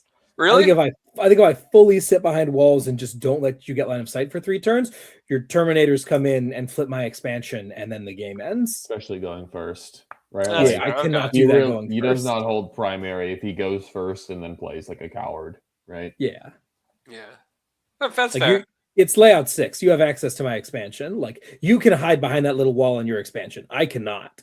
I can put a ghost kill there and then sacrifice trash to keep you off of it, which is what I had to do. Yeah, which is why the ghost kill is a fucking auto include. Yeah. It's just like it is the ghost kill. The ghost kill is one of those things that is like, how do you actually answer this question? Because it is an uninteractive piece. It sits out there, says, "I'm going to fuck you a little bit every turn, and you're just not going to be able to deal with it." Right. And it feels like it's just it makes the army so much more complex to deal with. I feel going again because Twinlance being a little bit worse now. I essentially sacked my Terminator unit. I said, you know what, the Terminator, I'm going to spend 400 points of Terminator to kill 160 points of Twinlance, and then get shot by 3 Riptides and die. But that was still the right play. Yep, 100%. God, that was the microplay that fucked me just the worst. I was very under clock pressure because I spent way too much time trying to figure out what your army does and how to operate around it. And I should have just said, I'm not going to know. I don't get to know. I decide how this game is going to work. It's going to work that way. This is the correct choice of actions. I bitched out because I got cold feet in the finals, which is, I think I need to work on. Because of that, I went way too cutesy and complicated with the Twin Lance in the middle. If I just fire my last Riptide and pick up your guys, let the Twin Lance not charge anybody, and move towards your home field and take your home field on turn 4, wildly different ball game. Like that would have been much less complicated to make this all work out. So I'm a little bit annoyed with myself for not figuring that out, but I'm more annoyed with myself for messing up the macro, as this was. I had the right tools in place, and I did not expect you to get this far. I was looking at the end of night 1, and I was like, okay, I could play Harry in the morning, sure, but like, there's 3 rounds, there's 8 people left. Someone's gonna beat him before or I get there. I'm gonna focus my prep upon other armies, make sure that I know how to deal with Lukas, make sure that I know how to deal with this Tyranids army, make sure that I know how to deal with From. That would not have been a problem. Make sure I know how to deal with this Deathwatch army, because that was one that I had much less reps into. And then the army that I didn't have much of a prep plan into is the one that we ran into, and that bit me in the ass. Yeah. So fair enough. Like, nicely done, man. It comes down to it was a fun game. Like, all of the games were fun and tough games. And I'm so glad Twin Lance got nerfed, like double nerfed. Still don't even know if it's enough. Like, get that shit out of here, man. I genuinely think it's now like an above the power curve, but reasonable-ish unit. Yeah, well, I think it is insane. Yeah, that they gave that a free 6-inch move essentially. Yes. Just every turn. Needing to actually get into combat with them to make the unorthodox move is genuinely a thing. That is interesting. A hoop that you have to jump through. And removing uninteractability is always nice. I was gonna ask you about this, Tyler, if you think that the unit is now, because to me, in my mind, it's now one of these like epic hero-esque units that is included in every single list of that faction, but does not. It's always annoying to play against, but it's no longer like, this is the most fucking cancerous thing in the meta right now. How do you feel about it? I mean, I guess you said that you haven't played with it yet, but... I haven't, but I think that it genuinely feels like it's in a much more reasonable place now. I think it's still an absolute auto-include. I think it does the thing that nothing else in Tau does, which is huge. I think that, frankly, I don't think that I abused it sufficiently with the dog shit that I could get up to, because I would, like, you just didn't need to. Like, I was very often like, this is a unit that ingresses, battle shocks, heroics, moves on, hits things. These are all the things that are important. So many rules. It's so much damage. So at the end of the day, my use of it isn't really going to change a huge amount. I wasn't building my plans around the thing. partially because in the back of my brain, I'm like, this cannot stick around. I should not get too comfortable with this, but mostly because I just don't think it was necessary, right? The unit is a damage unit that is the best ingress piece in the game. Sorry. I think it's really cool that Tau have that. I think that Tau continue to be an S tier army. I think there are way more Tau counters now than there used to be, but that's got more to do with crabs than it does to do with fish. If you know what I'm saying. So I'm really interested to see where the meta heads from this. I'm really excited for the GT this weekend, but I think that people are going to continue to complain about the Twin Lance and be pretty justified. I think they should still be at least 200 points with their current rules. I think that they are comfortably as good as a Riptide, if not better. But they are certainly, being that they will often be a activates 1 to 2 times unit instead of an activates 4 to 5 times unit, people will be a lot less devastated by their existence, right? I think they're kind of, that vibe is kind of where I want Catan to be, where it's like, oh no, I have to kill the Catan. Okay, well, I spent the resources and killed the Catan. Okay, we're fine, right? As opposed to, oh my gosh, there's nothing I can do. This is just a disaster. Yeah. So we'll see. That's a vibe thing, not a power thing. I think Twins are comfortably better than any Catan right now. It also, like, the vibes thing, removing the uninteractive nature was such a boon. As someone who's played against the new version 2 or 3 times now, it's just so much more pleasant to be like, because the plan I had before for the Cancer Twin Lance was just let it do its thing one time and hope the Tau player fucks up and I get some kind of angle where I pounce on it, commit 600 points in my army and kill it.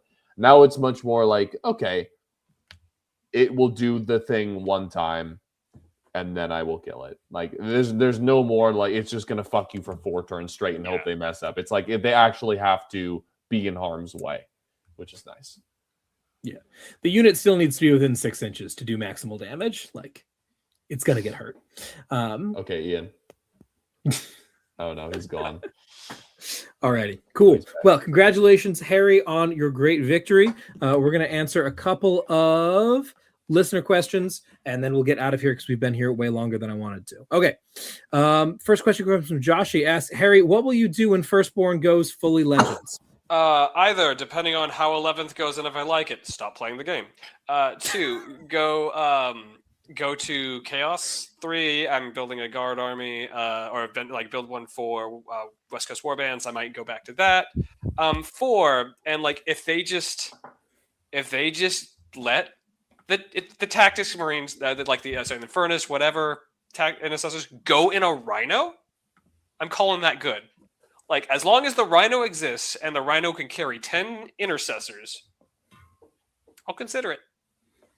You know what we call that, ladies and gents, and non-binary friends? We call it compromising on your principles. Bite me, dude.